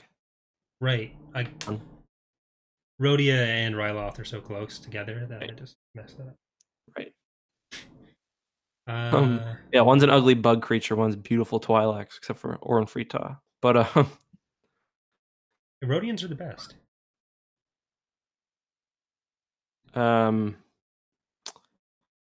Jocasta Nu gets mentioned. There's like some Jedi hanging around in this section, and Jocasta Nu gets mentioned as a master and a council member, which doesn't track unless she like left the council at some point. If she's the librarian, I didn't realize they specifically said she was. Sorry, I didn't realize they specifically said she was a council member. But yeah, that's a little weird. I think she does get mentioned. So either just I know she gets mentioned because I thought it was kind of interesting. When Plagueis is talking with I think he's just talking to the other Jedi about cloning. He almost says the word Camino, but it talks about how the dark side held his tongue, basically. And he's not able to say the planet name. And I assume that's because Obi-Wan asking her about Camino in episode 2. And if she heard him say that, then she could have put together the conspiracy. Jocasta Nu could have. Yeah, she was too busy thinking that the archives were complete, though, so... Yeah. Ignorant hog. Wow. 34 hogs. But this is this where Sifo-Dyas gets introduced? I think so. Yeah. And this is the conversation with Dooku, Qui-Gon, Sifo-Dyas, and like eating or something. Yeah, and then she comes back. They're talking about the Republic and how whether or not a military is necessary. And this conversation kind of sets up a lot of the Clone Wars and Dooku's turn. Yeah, and it talks about too how like the Jedi aren't supposed to get involved in politics, but then later they have like the big Chancellor thing on the space station, and like they were there, and so is Joruus C'baoth. Yeah, that would have actually been pretty close. No, never mind. That wouldn't have been. Outbound Flight wasn't Outbound Flight. Outbound Flight is after, but Joruus had been involved in like weird political stuff at that point for a while, where like Obi-Wan and Obi-Wan jokes to Yoda about how like Joruus C'baoth is always C'baoth is trying to get in front of holocams as much as possible during Outbound Flight. Doesn't he also mediate a dispute between Dwayne Wogan? Pretty sure it says that in Thrawn. I mean, in Thrawn. Jedi records, which I think is really funny. Just imagining crazy old Joruus trying to talk to these like space dragons who are having a bit of a. Yeah, it's kind of he's kind of an interesting character because like he's supposed to be insane in the Thrawn trilogy because he's a clone, but then you get him introduced as like the original, and like nope. Yeah. He's very, very Sith-like in Outbound Flight because he basically believes too, he's basically Dooku just with a longer beard. Believes that in an enlightened ruler, like enlightened Jedi rulers as well. Well, I think the difference between Dooku and C'baoth is that C'baoth believes it should be him that rules everything all the time, whereas Dooku is like, I'm willing to do what I need to make it happen. I don't necessarily know that it needs to be me. Yeah. Where Dooku is a political idealist, where he's upset about the direction the Republic and the Jedi are going, so he's more than willing to go with the people who are causing that to happen to fix the problems, but let's ignore that. For this conversation, though, Sifo-Dyas is kind of semi-convinced that the Republic may need a military. Dooku's there. Qui-Gon basically shuts down everything Plagueis says. But rude. Dooku is semi-open to it and starts like confiding in Plagueis and Palpatine for the rest of the book. And Sifo-Dyas is just like friend of Dooku who is kind of sympathetic to things but also staunchly Jedi. Yeah. I feel like James Luceno had a bit of a crush on Sifo-Dyas just because like it's always describing like his big calloused hands and like his strong jaw and stuff. Doesn't he kind of do the same thing with Qui-Gon? Kind of. But I mean, blame him. They are similar body type and hairstyle. Just stuff with Diaz is kept up. Qui-Gon's is down. So This is like a squat version of Qui-Gon. Qui-Gon's like tall. Sifo-Dyas is like really short. hmm. This is important. These are the details people need to know. But I guess the last section of this section, I guess, is that the Grand, what's the organization called? Like the Grand Consortium? Grand Protectorate. Grand Protectorate. Those leaders are upset that Plagueis has given Gardula Tatooine, which lets them have pod racing going on there, which is supposed to be Malastaire's thing. So they're upset at Plagueis, who underestimated them. Senator Lack Team, chief among them, who they had actually been considering as a chief of state or Supreme Chancellor candidate. But Plagueis really doesn't pay them any attention. Screws them over in like 4 different ways. Yeah. Because the Trade Federation are competing with them, and he's helping the Trade Federation. Plasma, which is one of Malastaire's things, and the pod racing thing. Just not very polite. Very emotionally intelligent, if I do say so myself. Yeah, these Sith Lords go around thinking they can do whatever they want, and they don't think about what they're doing to the little guy. Yep. And by the little guy, I mean the other very rich people. One thing we didn't talk about, I guess we can mention briefly, is the whole we didn't talk about the Ron Harkim thing. Right. So Ron Harkim, we brought up his dad earlier, where his whole family's dead, and Ron Harkim is the Jedi son. So King Kim wants to, or he wants to go to Senator Kim wants to go to Coruscant and talk to him to convince him to leave the Order so he can come and have babies on Naboo. Yeah. But when he's there, he gets assassinated, and at the funeral for Senator Kim, Palpatine meets Ron Har. I think that's the same event, and kind of like does the same thing he does to Anakin, where it's like, oh, wouldn't it be cool if there were politicians and Jedi who were friends?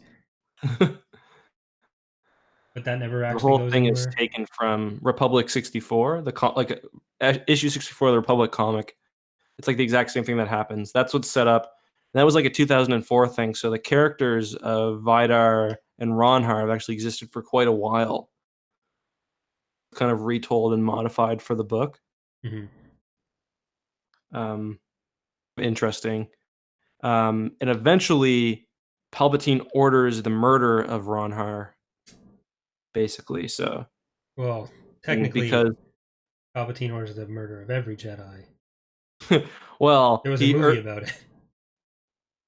He orders the murder of Ronhar on an earlier occasion during the Clone Wars itself. But that was interesting to me because Ronhar is Vidar's for like a child, or sorry, to continue the line as we said. And actually, I do get the feeling like Palpatine actually may have had some compassion for Vidar Kim. He was putting that on so Plagueis would underestimate him. What did you think about that? I don't really think I got the impression that it was genuine. Like, I think he felt pity for him. I don't think he felt compassion for him. Like, he saw the sobbing mess and useless guy and was like, oh, you're pathetic. I mean, they had like a long history together too. Like, he was probably the closest person. Like, he was probably Palpatine's closest friend. Like, or like closest thing he had to a father. Yeah, I guess from that perspective, yeah. But I was just kind of thinking about like Palpatine's own family situation where he didn't really put much stock in that. So I did get the idea that, or get the feeling that he true. Stream just went offline, by the way. Uh-oh. We can just keep talking. It seems like he sensed some unwillingness to murder him, so I don't know if that was something he's putting on. Oh, we're back. No, I do think that the unwillingness to, or the hesitation to murder him would have been real. But then he kind of like rationalizes it away because he's like, oh, he's just like the other nobles on Naboo who I hate. yeah. But that does kind of shake Plagueis' trust in Palpatine for a little bit. But then he, without Palpatine's knowledge, organizes for Palpatine to be captured. And Palpatine kind of does his job, gets captured, and escapes the way he's supposed to. But Plagueis is very happy about that. However, at the same time, or at a similar time, the Grand send a bunch of assassins after Plagueis, and at the Order of the Canted Circle, where they're trying to, which is like a one secret society thing, where they're gonna induct his right hand man, Larsh Hill, but Larsh Hill loses his head instead, and every other Mun there dies. Plagueis gets like his jaw cut off, Alex style. A pretty brutal injury. Yeah, he gets pretty ripped up. The throat gets ripped up too, I think. Yeah. So he starts like drinking wine through his nose later in the book. Yeah. Yeah, like he eats through it and stuff too, it seems, because at one point talks about him and Palpatine going out to eat, so. Yeah, this is where Sate Pestage really becomes part of the inner circle, though, because in order to just survive, Plagueis starts using Sith powers, and then Palpatine gets there and also gets all Sithy. So they basically just look at each other and look at Pestage, and it's like, you're in now, bud. We can either kill you or you can shut up. Pestage does seem to be pretty useful. Yeah, he doesn't seem to give a fuck about any evil that they do. He never seems to. Or interested in pleasing them. It's the same with like Doriana. I do like I think the relationship between Doriana and Pestage is pretty cool. Yeah. Like Doriana is like kind of like I don't know, he doesn't get a lot of love, but he's a cool character, and then to be brought in like in a pretty major way in this book. Same with Pestage. Like Pestage was originally going to be like a character in Return of the Jedi, or maybe even Episode 5. So it's just really cool that his books will just play lip service to that sort of stuff, but like here it actually shows the relationship being formed. It's not like some thing in the Essential Guide to Warfare that says that they were working together the whole time. This is like they actually are. Yeah, there's that like the main picture of Pestage where it looks like they're about to drop the hottest rap album of 2019. Yeah. Is Doriana in that? Does he survive? Like he's not mentioned anything, but does he get retconned as one of those people? Oh, you mean no? Doriana's dead. Is he dead by then? Yeah, I think they say I think he's supposed to have died like, or Yavin maybe, or yeah. I don't think he's one of the big advisors. But what's his name is the Naboo sender after Palpatine. What's his name? Amidala. No, the one between them. Oh, what's his name? We talked about it earlier. Yeah, I know who you're talking about. One, and I think there's another one that's name dropped in this book as well. But Sly Moore was too busy off making Jedi Knight Ken and others. Jedi Prince Ken, sorry. After the assassination attempts, Palpatine sort of sees it as a failure on Plagueis' part. Like, is he fallible since he didn't? And he totally is. Yeah, spoiler alert. Yes, but Plagueis kind of he sees Palpatine's success in the kidnapping attempt as like, I can bring him into top level Sith knowledge now. We're almost equals, and starts showing him what he's been doing with Darth Venamis. Takes him into his little secret lair, all the midi-chlorian experiments. Things that he loves, he says. Yep. And Palpatine starts training Maul for real. They discuss that as well, and Plagueis is okay with it as long as he's not an actual Sith. Yeah. Can you say something? Oh yeah, I think I lost you there for a second. Did you get your vocal cords cut out and then? Hold on. You can't hear me? I can hear you. It's just you sound very, very deep right now. Oh, that's happened before. Just a second. I thought you became a Sith Lord.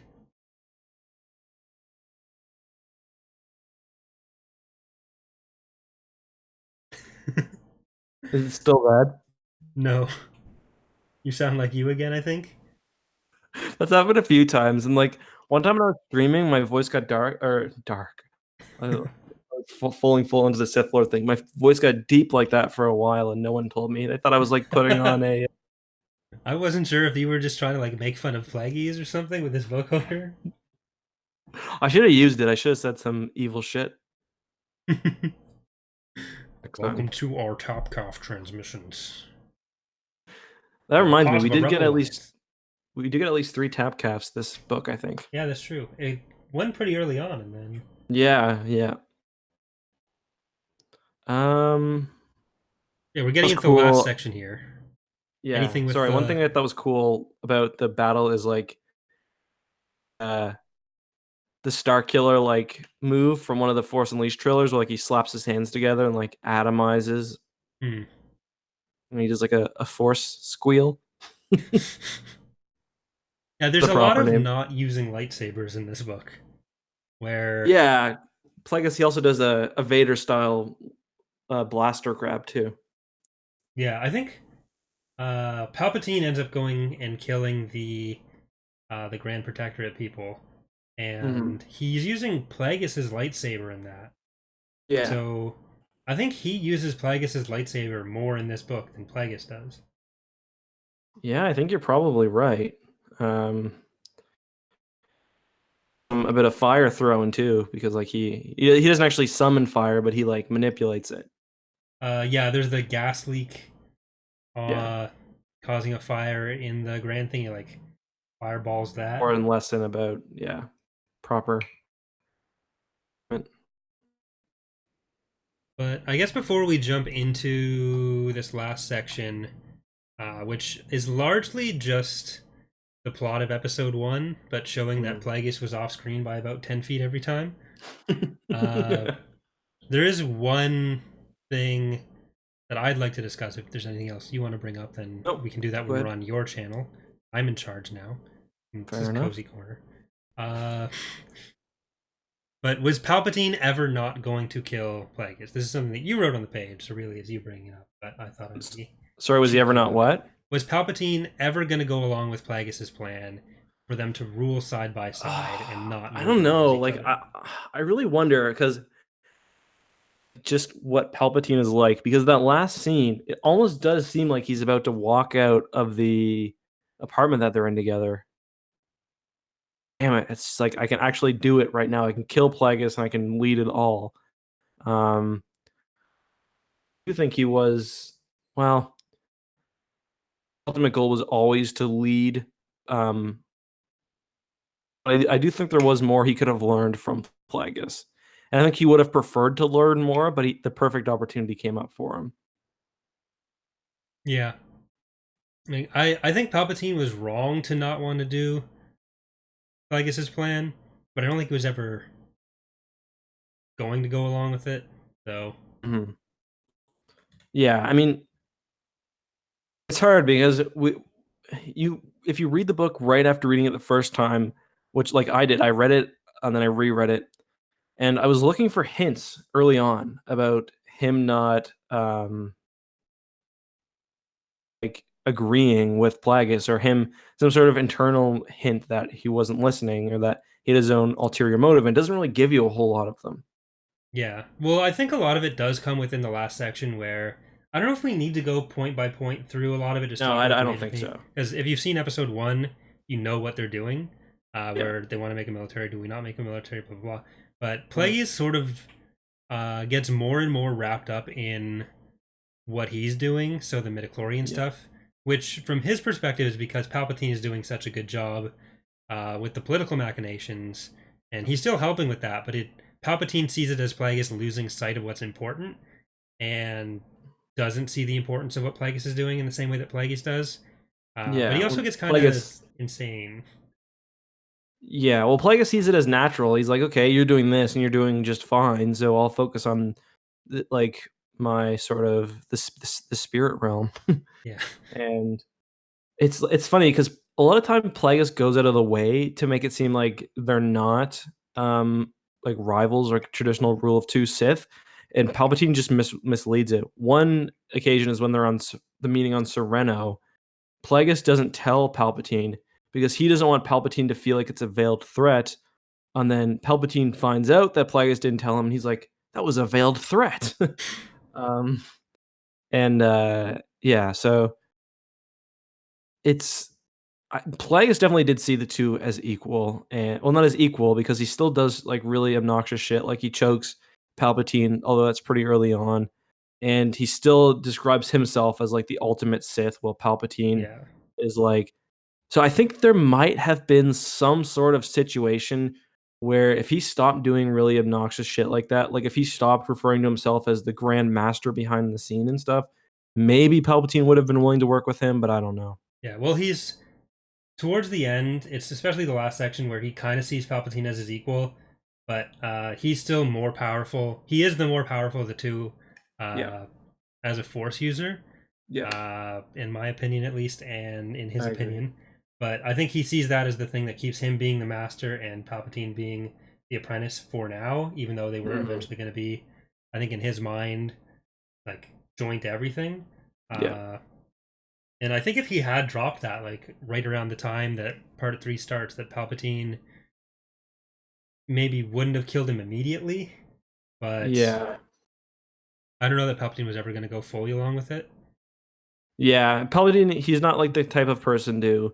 It's hard because at the end he explains that all of this, all of the stuff was his doing, but I don't think that that's correct. No, it doesn't really hold up if you look back through and how stuff was brought up. Some of Exactly. it, Like sure, but the clone army is a great example. Like yeah. that wasn't Palpatine's idea, but he claims that one, but that was something Plagueis had been working on for a long time. Yeah, and before, like he'd always wanted to work with Kaminoans on that. Before they come, like Palpatine is the one who basically suggests Disney that Sifo Dyas should be able to make the order, and then Plagueis will finance it. But even Palpatine's like, no, we can't afford to finance it until Plagueis says he can. So really, Palpatine taking credit for that makes no sense. But when Plagueis first meets the Kaminoans, his original plan is going to be to use the Yinkori, who he'd come across in his, or which he'd taken an interest in his studies, because the Yinkori weren't particularly smart, but they were still able to be resistant to suggestion. Like an evolutionary thing. Yeah, where they have like a protective force bubble from their midi-chlorians, similar to how Ysalamiri on Mercure do, where they can't get affected by the force. And so he gets a specimen to study from a prison, basically, Yinkori prison. That's because he gets the Yinkori the council or the seat in the Senate, right? Yeah, where he helps him with that, and then like in exchange he gets one. And it was going to be, instead of a clone army of Django's, it was going to be a clone army of Yinkori. But the Kaminoans were like, we can try, but too crazy. We're not going to be able to get what you want out of that. So I love the whole scene on Kamino because the cloners are so like down with whatever. Yeah, they're like, you want us to work with Ravana? Yeah, sure. One thing I thought was kind of weird though is that it almost seems like Plagueis puts in the order the first time he visits, because they're like, oh, the I don't remember what they call their leader, but the prime minister will be very happy with this. Yeah. And that's like when he's still dealing with the Yanshori. So like, it's kind of weird how early like Plagueis like sets up the whole clone army thing, only for him to, I guess, not go through with it later. Well, I think he was still funding some of the research for it. He just hadn't ordered that makes sense. Yeah, that does make sense. Okay. But yeah, so I guess one of the other things that comes up in this is like they talk about Maul a little bit. Plagueis still not that concerned. He does get angry about like one way that Palpatine phrases our partnership, thinking it's about him and Palpatine, when Palpatine means Maul and himself, or vice versa. So there is a little bit of jealousy there, or not jealousy, but like some sense of, am I being threatened by this? Yeah. But and there's another one too where Plagueis says something about beings going past their like competence level. Yeah. With the Trade Federation after they install. Yeah, and Palpatine thinks he's talking about him. Yeah.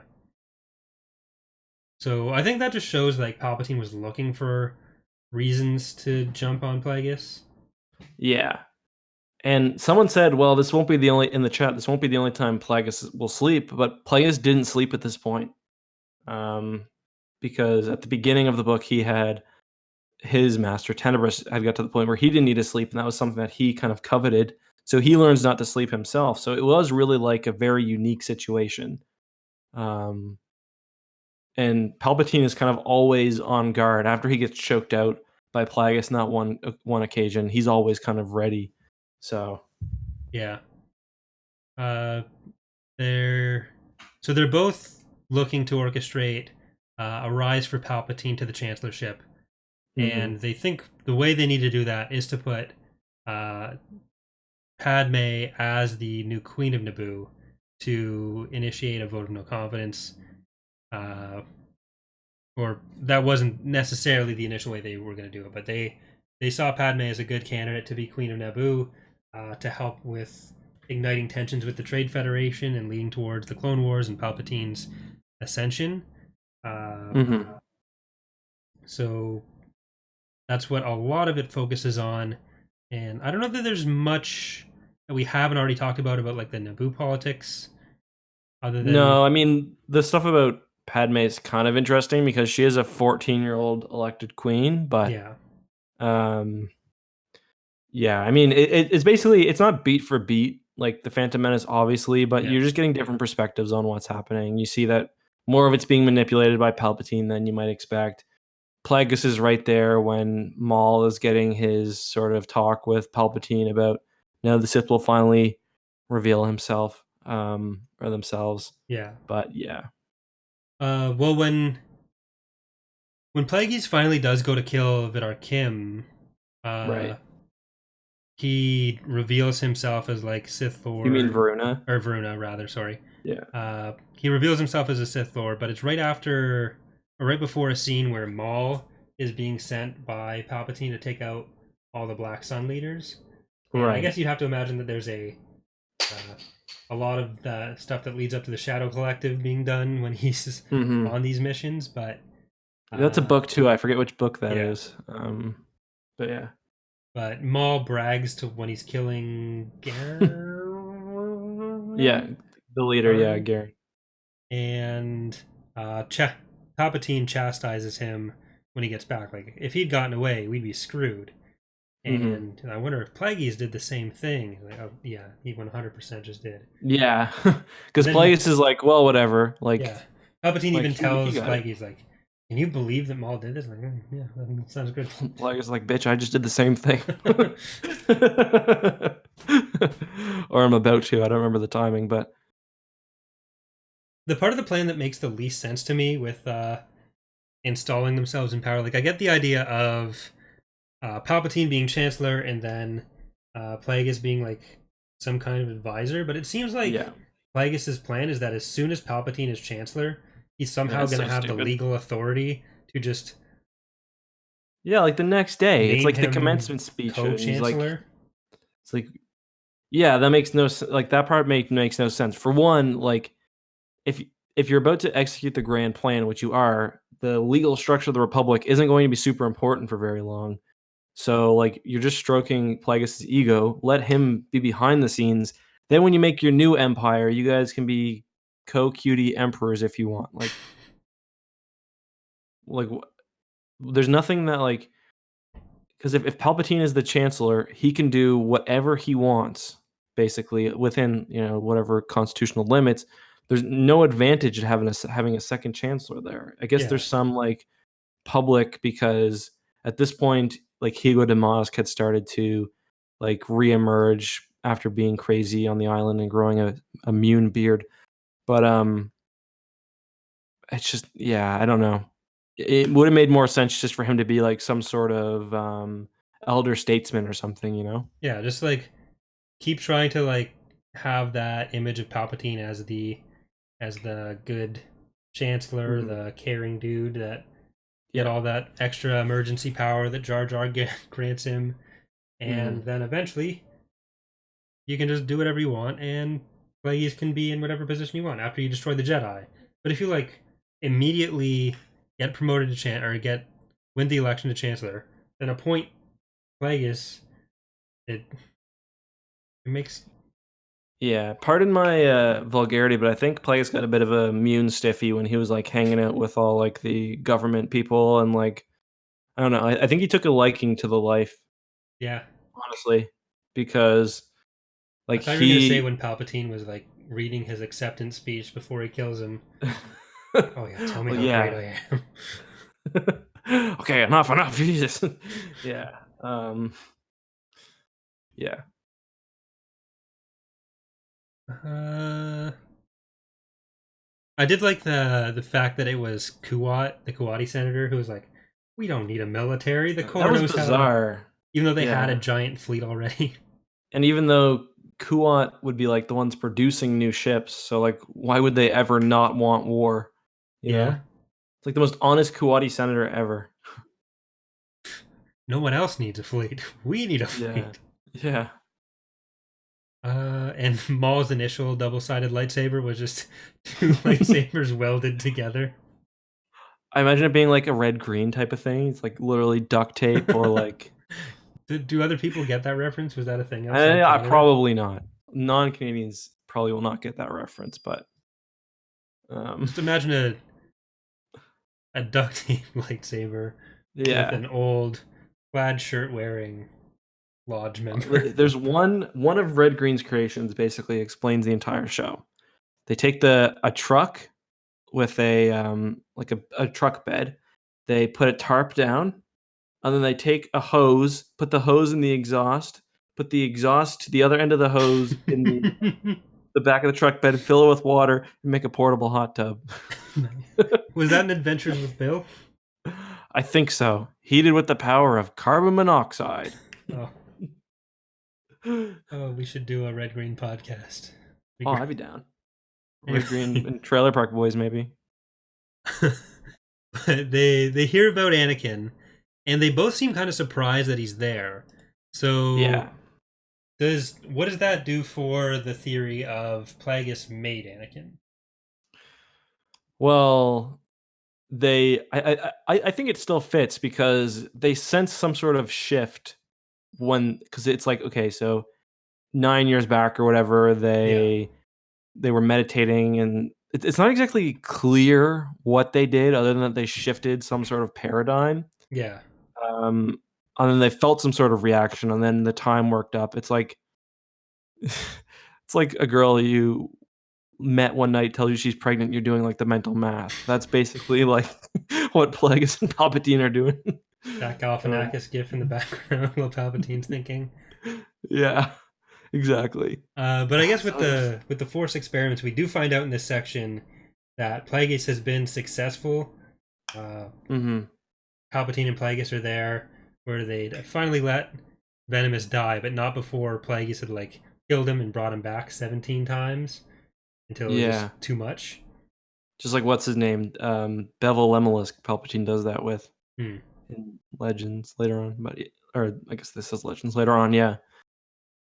So Plagueis has like full mastery over his midi-chlorian magic. Yeah. Palpatine has full mastery over the political sphere, body politic, and all of this stuff on Sojourn in Plagueis' lab is starting to like die off. Yeah, the Force is like starting to strike back. So Force is upset at them, but he's gonna leave anyways. And the Force is like, that's very not cash money of you. And the Force's will is brought to bear in the form of Garjula the Hutt showing up, I think. Dropping a nuke on the boys. And then Jabba shows up afterwards. I was not clear on the exact order of operations there. Like, was Jabba there the whole time and then fought off Garjula? Did she come and nuke them and then Plagueis Jabba's real bro in this book, though. Yeah. He's like, oh, get on, boys. We Tatooine now.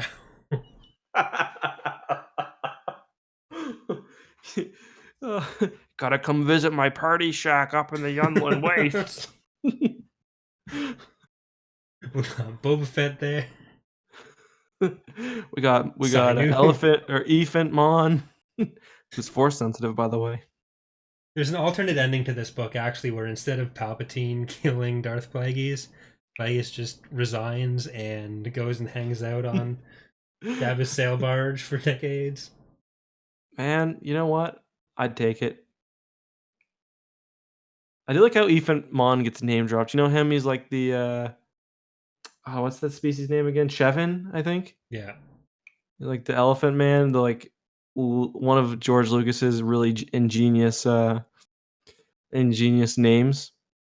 And then later in Fate of the Jedi, there's a Chevin newscaster. Like they're like described as like being notoriously ugly. So Yeah. Well, there's Chevins and then there's Chevs, which are basically humans, and right, the there's Chevs are Tracina the slaves, Lobi, right? the Jedi Master, who's a Chev, so basically human. But when Luke is setting Oh, I up didn't know that. the Jedi Council, Yeah. she's part of it, and at some point in the books, it talks about her like unfurling her snout onto the table because I think it's Troy Denning thought that she was a Chevin. She was just a, it's It's pretty really fun. It's really funny to imagine a human doing that and yeah. uncurling your snout. It's like you crouch down and like put your nose on the table. What's But the yeah, that's business? basically those are the best hits at the Chevins right there. Oh god, I did not know that. That's so funny. For me, So like when I read Jedi Master names anywhere after like New Jedi Order, they're just in and out. Like new yeah. Jedi Master every week Well, added to the Tracina Lobi and who's the other one? Octoramus, always kind of mixed together in my big mind, snout energy. but Octoramus is actually pretty cool. So Yeah. Yeah, pretty cool. Not that useful, but pretty cool. she like gets angry He and manages hurls a the rock. school. There's a That scene in one of the books where all the Jedi Masters are like sparring. That was pretty good. Oh, on Endor, you mean? Yeah, where Yeah, that part's Octoramus cool. like loans her lightsaber to Kyle or something, and then just starts Yeah. chucking rocks at everyone. Back when I remember that Kyle was a Jedi Master after not After being 20 anywhere. years of being MIA. I do like that scene where it's Octa. I don't remember who else is there, but they're on the. I don't remember even where the Jedi Academy is, but the GA like that like he's basically like this torturer. He comes and starts like executing students. Remember that? Was Like that Jason sends him there, and he's like this really like sadistic guy, and he cuts off Octa's arm. Osis? It probably was Osis, yeah. Yeah, it was Osis. It's like late Legacy of the Force, like Yeah. second last book, I think. I don't know. I just thought that was neat. Actually, was that Octoramus or was that Tion? Oh yeah, that was Tion. You're right. Because Sorry. it was I like got Cam and yeah, Tion protecting them, which is really crack yeah. team You're of right. Jedi Masters. Yeah, yeah. I got them mixed up. You're right. Uh, Crack team of the best member. Got two Jedi Council members here. Who would dare attack?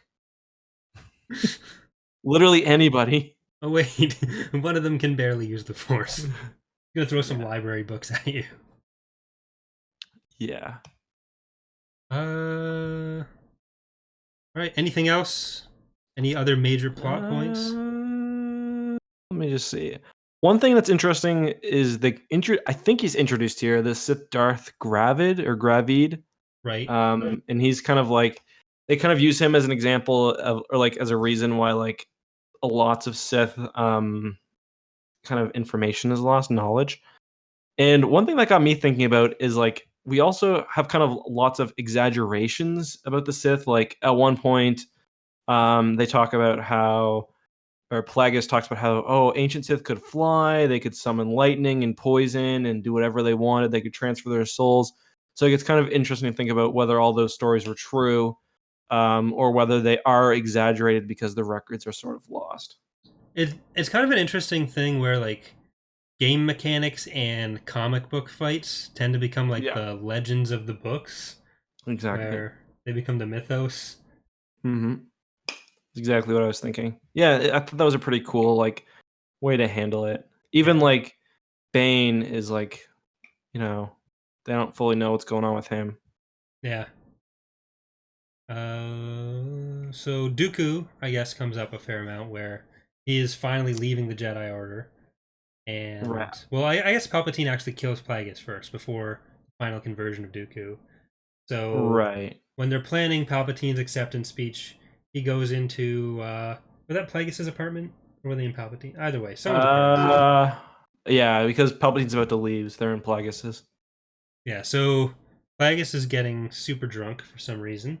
They're celebrating. Yeah. And Palpatine is like going through his speech 73 times. Plagueis is getting annoyed, but Palpatine's just waiting till he gets drunk. We can't fight back, and then he just force lightnings the respirator that Plagueis has, so that it would look like it just malfunctioned. And then Plagueis just sits there, like absolute daddy move. He's like, try to kill me. He's like, he doesn't even do anything. He's like, can you do it? Can you do it? I don't know, was that the alcohol or was that just? I don't know. It is kind of funny though, like how he's this ultimate Sith Lord with full control over his body, but he can't help himself from getting drunk. Like, Yeah.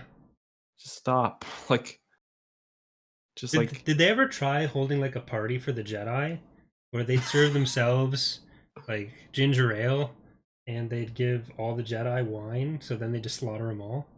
or just like take really embarrassing videos of them like getting drunk and be like, quit the order, or these will make their way onto the HoloNet. The Sith start TMZ. Yeah. Hmm. Palpatine dies, or no, Palpatine doesn't die.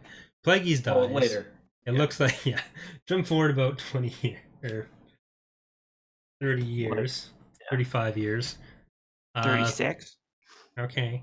I'm just fucking with it. I don't know. I think Probably. that's true. But yeah, so Plagueis dies, and at the same time that Palpatine thinks he should be feeling happy, he feels sad. And he learns that that's because Maul's dead too, so he has no apprentice. Well, Maul's not dead. Maul is in half on the floor somewhere, and not dead. Pulling himself across the. Never able to poop ever again. R2D2 style. You know how Plagueis learned to eat and drink and breathe through his nose? Yep. That's what Maul did with poop and pee. Oh, God. Very sophisticated humor on this podcast. Oh, that's disgusting. We've had naked Plagueis. We've had Maul. Okay, it's not naked Plagueis. Let's use a scientific term. Plagueis was hanging dong.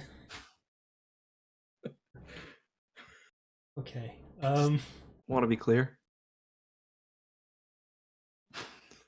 I don't know.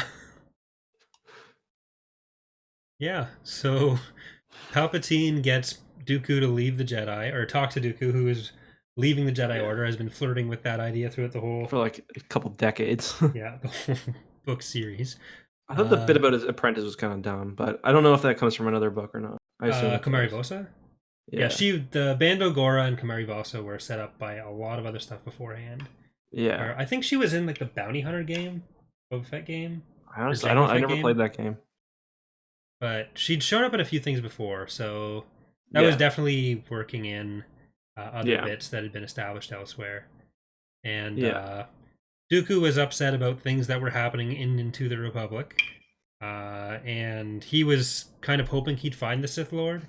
And Palpatine was thinking about whether or not he'd reveal himself, and was thinking, no, eventually I'll do it. But that's kind of I kind of wish we would have got to see it. I don't know, where do we where do we actually see Palpatine like tell Dooku? Do we? I don't know. I assume we do somewhere. Maybe we might get a flashback in Revenge of the Sith novelization, but I don't remember. There's got to be somewhere. There's so many goddamn books from the Clone Wars. There's like literally 300. Wow.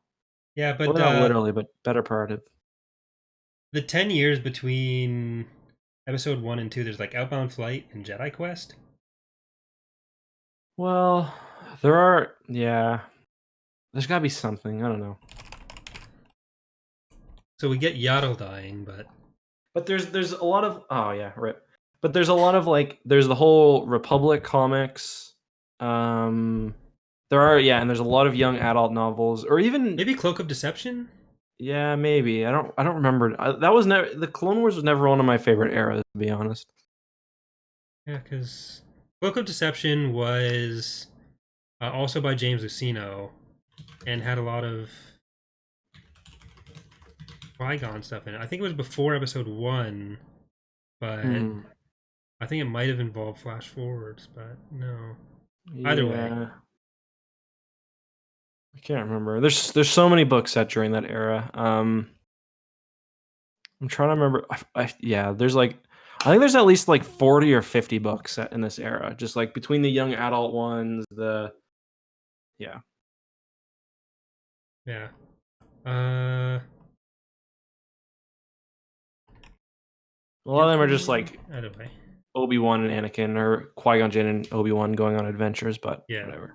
My teacher in middle school had like all the Jedi Quest books, so I ended up reading most of them there. Yeah. But we'll get to questions in a little bit, Boomshire. Like Jedi Quest is like 10 or 11 books, I think, alone. Yeah, but they're all like 60 pages, so. Yeah, true. Okay, I think that's it for major book points. But there's a few discussion points you got here. So is there anything we haven't talked about? Do you think Vidar Kim's family was killed, or was it just an accident? Don't they say that the Trade Federation took credit for that later on? Like Palpatine brings that up as a thing that the Trade Federation. They might have. I might have missed that.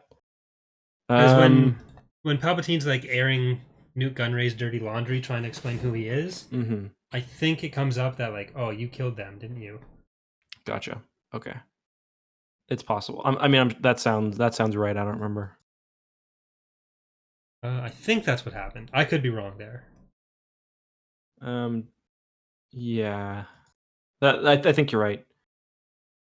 Like, my only big thing here is, was Palpatine wrong to kill Plagueis? Like, would Palpatine have been better off if he had gone along with? Yes, I think he would have been better off not killing Plagueis, because he was doing.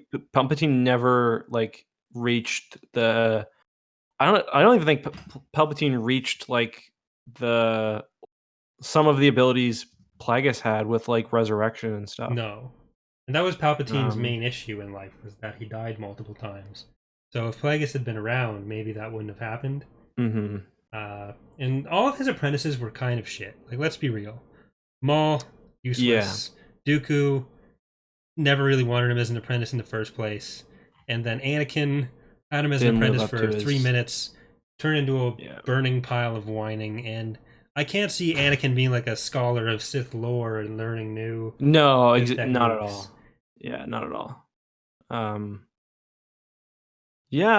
would say he would. I don't know. I just don't think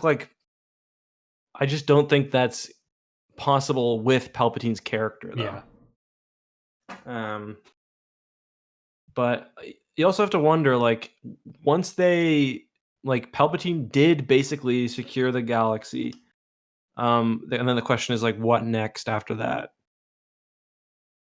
And that's like, I don't know, like, after they've got full power, I do think that eventually Palpatine probably wanted to kill him at that point too. Just because. But does Plagueis being involved curb some of the Empire's humanocentrism?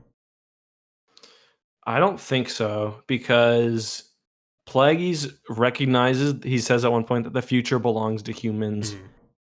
He's very pragmatic and practical about like the realities. I don't think he would have any problem, like, and I mean, he specifically also helps bring in like various hive species and various alien species to be like the big bad guys for the CIS, which was like a clear attempt to, vilify aliens. So, yeah. Anything else for you there? I don't think so. Let me just check my points. I do like how Coruscant, I like how they describe it as like basically a shit planet for both the Jedi and the Republic, because it's just festering. So like Republic senders are just like always being corrupted and stuff. And then the Jedi, they say like it could have been a force nexus for the light, basically, like Korriban was for the dark, but because it's so fake, and there's so much like All the it's not Tapcafs of natural. iniquity. Yeah, exactly. That it's not. So yeah, I do like how we see like the clones be like the perfect. Um, they're like the perfect way to kill the Jedi because it's like two birds with one stone. Because you're lessening the Jedi's standing because you're throwing them into a military role, which they're not supposed to do, and you have beings with every Jedi across the galaxy. Because a lot of the problems with trying to wipe out the Jedi is the fact that they're spread out so far. Mm. But if you bring them into war, then you can kill all the combat capable ones, which Plagueis says will be enough. Yeah, Then they you don't have need to the kill rest. Jocasta Nu and Tion. Yeah, exactly.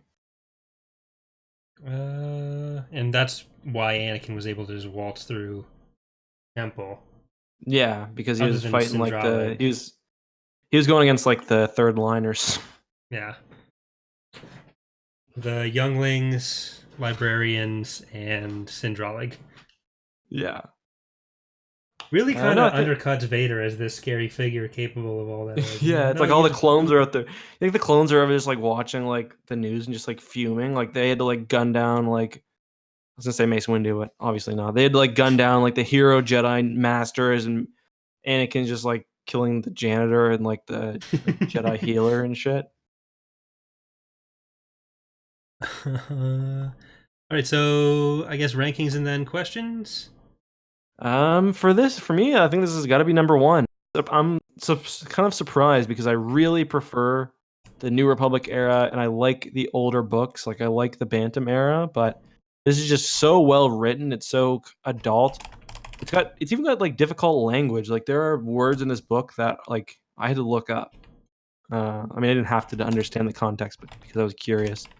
Um, yeah, very well written. It's like it expertly uses other material. Yeah, it's just really well done.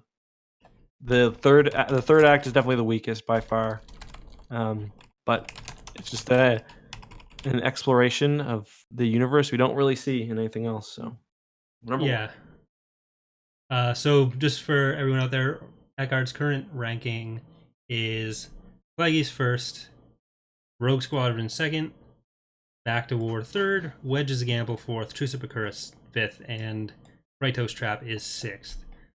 I'm gonna have to agree. I'm putting Plagueis first.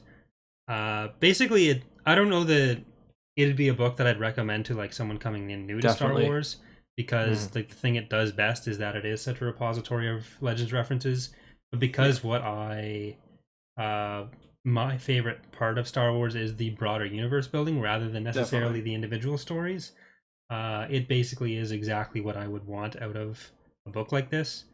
And it doesn't have quite the same like fun character moments that No, the X-wing books do, but I think the world overall I building think is phenomenal.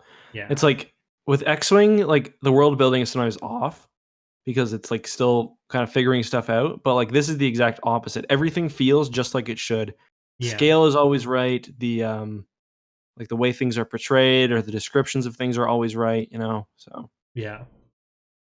And it did have the benefit of being basically like the last Legends novel, but it still I'm not going to take away from it for that. It takes the number one spot for me. So my rankings are currently Plagueis, then I put the Back Door, then Rogue Squadron, which is Gamble. What are you laughing at? Truce of nothing. Bakura, and then the Kratos Trap is also. Why is the back door always the second option for you, Corey? Look, if I just wanted to put number two as the Back Door, then I don't know It's an what's the association that problem can't here. be broken. Uh, Be curious to see where Wraith Squadron will be. yeah. It's been a long time since I've read it. So yeah, I guess just a reminder before we get into the questions here for anyone who drops out. For those that our next episode, we do alternate who hosts these. So next episode is going to be on Eckhart's Ladders on the Eckhart's Ladder YouTube channel, Justin's YouTube channel. So make sure you are subscribed to him if you're only subscribed to mine so far. And that'll be Thursday, the 22nd of August. We are going to be doing Wraith Squadron, and we are going to have Star Wars Explained as our guest, our first guest. Big Daddy YouTube. Yep, we have Pappy. We're gonna have to make a new layout, I think. But we'll Ooh. figure it out. Maybe I'll Never shift mind. 2 things. Cancelled. We'll just give him 2 slots or something, and then. How about we just take that little? Hey, okay. First of all, where did Sheev go? You don't. I took him away a while ago. Alex. Have you had conversation with Alex before? Didn't you guys do a stream together? Yeah, on Templin's charity stream. Me and him were both there. Awesome. We're gonna have to make sure that he doesn't have any kind of like base cam for this, because then people will get confused about which is him and which is me. Yeah, you guys do look pretty damn similar. Canadian Star Wars Explained. Yeah. Datapad. I almost said my last name there. That was probably not a good. problem, but whatever. Yeah, I'm gonna dox you just for fun. Someone tried to do that before. Another Empire War modder tried to dox me and threatened to put my information on Craigslist, but the information he got was from my ISP. So didn't matter. You'd be like, no one would care. Like, what are you going to do? Like, if you don't buff the Lancer, I'm sending shit to your house. If people get really into that. I swear to God, Corey, if you don't add shield penetration, I'm gonna go to your house and kick you in the nuts. Not the only thing that's gonna get shield penetrated. Okay, with that ridiculousness out of the way, let's go into a question we have. Corey, do you know who this is from? So Jacob, I believe. I'm gonna double check. Okay. So he had sort of 3 questions for this last time. Wait, what? I think I made fun of you for not having the name on hand last time for the email, and now I'm doing the exact same thing. Yep. Yeah, it was Jacob Cornwell who sent us our first question here. Well, thank you, Jacob. You guys can, if you have any questions, you can always send them to our email. That's tapcaftransmissions@gmail.com. Despite what this thumbnail says, there's not actually an E in Tapcaf. Yeah, it's just this thumbnail. It's the stream overlay is fine. When I write it, it's usually fine. But I believe you were the one that was championing the E as being part of the name. Let's not. Okay, so let's read the question. And then who made the thumbnail and then sent the other person the thumbnail? Let's not shift blame, bud. I can't remember who did that. What did you think of? I think it was Captain Shack. Yeah, it was Captain Shack. That's right. What did you think of the one potential recruit Plagueis found, the one who could see the rise of the Empire through Force visions and tried to teach people to be selfish and be willing to betray others at a moment's notice? Do you want to tackle this one, Corey?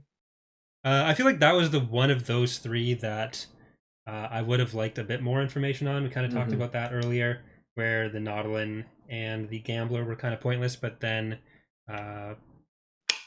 she was worth having in the book. Yeah. And she was basically just there as a way to get everything right, but yeah. Yeah. Because he kills her because he's like, the galaxy's not ready to know, but like she's willing to spread other messages, and like he allows the Shiadu to survive, basically to cause havoc. I wonder why he didn't do the same with her. Yeah. Did he electrocute her to death, or? Yeah, he like he's holding her hand and he like shocks her. You definitely poop your pants if you die that way, for sure. Let's be honest, like when Luke's getting electrocuted by Palpatine, like he definitely dropped a turd. Like, did you see the way he's writhing around on the ground there?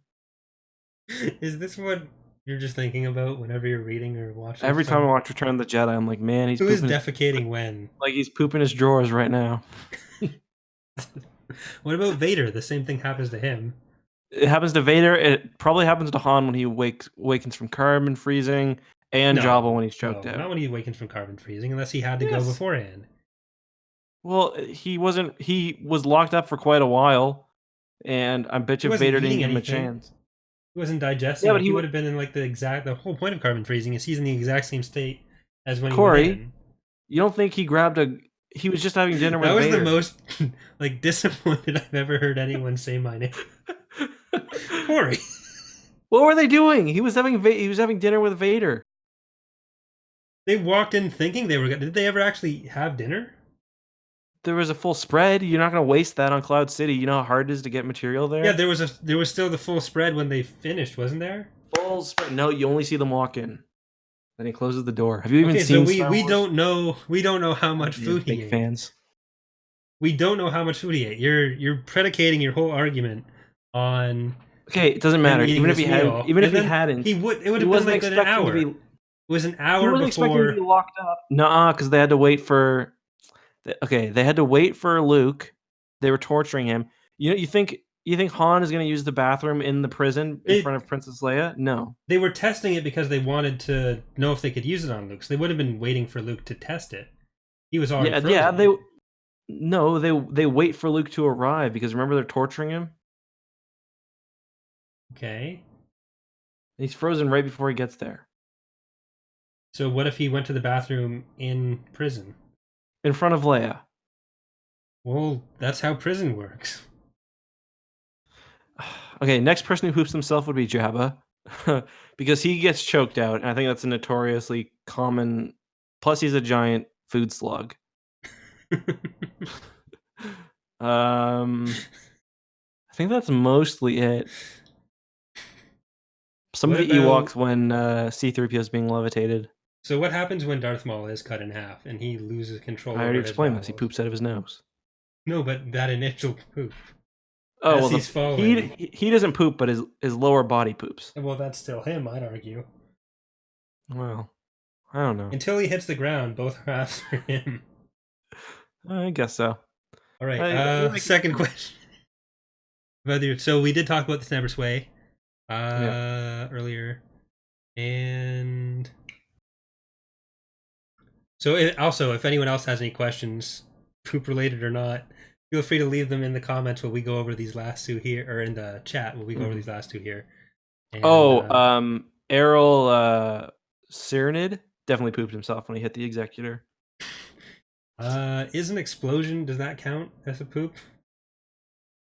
I just figure you might as well if you're going in. Well, if he's splattered 3 seconds later everywhere, does he have the organs? Like, can you describe what's happening to him as pooping at any point?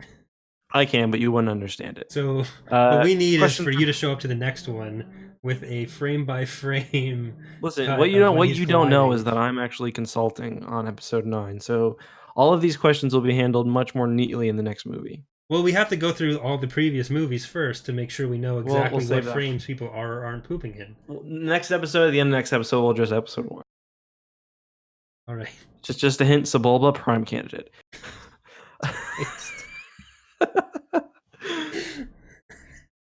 Well, thanks for tuning into the last episode of Tapcaf Transmissions, everyone. The FTC is somehow going to take us off the air. We're on YouTube and in Canada.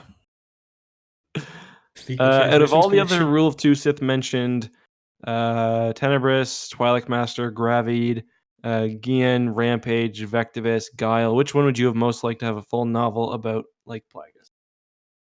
For me, it would be Undeadu, just because his name is Undeadu, and or Andedu, but the narrator said Undeadu, and that's canon for me now, because his ability was transferring his spirit. Undeadu. So wasn't Dedu actually mentioned in the book? I don't. Yeah, he's mentioned on one occasion because Plagueis says he doesn't want to just be able to transfer his spirit like to a talisman like Andedu did. I guess he was. Yeah, I guess he was before Rule of Two. Did Vectivus even have an apprentice? He must have. I guess, but he was kind of just chilling in his well, not a bachelor pad, but. Because when was Vectivus? I think he would have been fairly close to Tenebrous' You know what? master. I actually don't. Yeah. Actually, he's described as centuries before. And I'm pretty sure what Lumaya says about him is like mostly horseshit. But yeah, I agree because she's lying to Jason, I think. It's like, oh yeah, he wouldn't do any bad shit. He was cool. Don't look over there. That's the rape dungeon. I mean, that's the meditation dungeon. Jesus. I don't know. Gravid seemed kind of cool. I don't know. I don't really like any of them that much. Yeah, I think Gravid and his apprentice were the only ones that we got enough information of to Yeah. know whether or not it would be interesting. Tenebrous, we get enough information about him, like how he died, Yeah. that I'm fine with that, and then we know what his interests were. But I think Yep. Gravid and more Darth Gian than Gravid. Yeah. Yep. I agree. She was a she, right? Gain, The yeah. apprentice. Yeah, she seemed pretty cool. There were actually a lot of Twi'lek Sith Lords, apparently, in this period. Yeah. Yeah. Orn Free-Ta. Hidden Sith. You never know. They were out there. Nah, he's way too fat. Okay. Next question, we got one from Joel Davis in the chat. Just got here, don't know if you talked about this, but how do you feel about Plagueis being alive so close to the Phantom Menace? I have a friend who thinks it undercuts Sidious in terms of agency in the films. I don't think it really to me, that's not important because I think it's a cool story. Besides, Sidious still has full agency over the political side, which is basically what we see in the Phantom Menace anyway. So, yeah. Yeah, like part of the point of the third section is that Plagueis is detached from all the political stuff, or not all of it, but he He gets mostly more, leaving he it to gets Palpatine. kind of reattached, but yeah. Yeah, and that Palpatine was really the driving force behind all that. So I don't think it undermines or undercuts anything that Sidious was doing. I think he still gets a lot of the credit for that, and the stuff that Plagueis is doing is stuff that it makes sense for Plagueis to have been doing. So I'm fine with it. I just think it's kind of funny, the idea of like 10 meters off screen at every scene with Palpatine in episode 1 that Plagueis is like standing right there. I know. Like if you listen quick or closely, you can hear the respirator. Shh, turn that down. Shh, they're talking out there. There is a lot of in the book moments where like if someone was just looking in the wrong or in the right direction, the whole conspiracy. Like if someone had looked and saw Maul and Palpatine standing out there, it could have been trouble. If someone looked in Plagueis' apartment, well, like Sage was putting on a light show, that could have been trouble.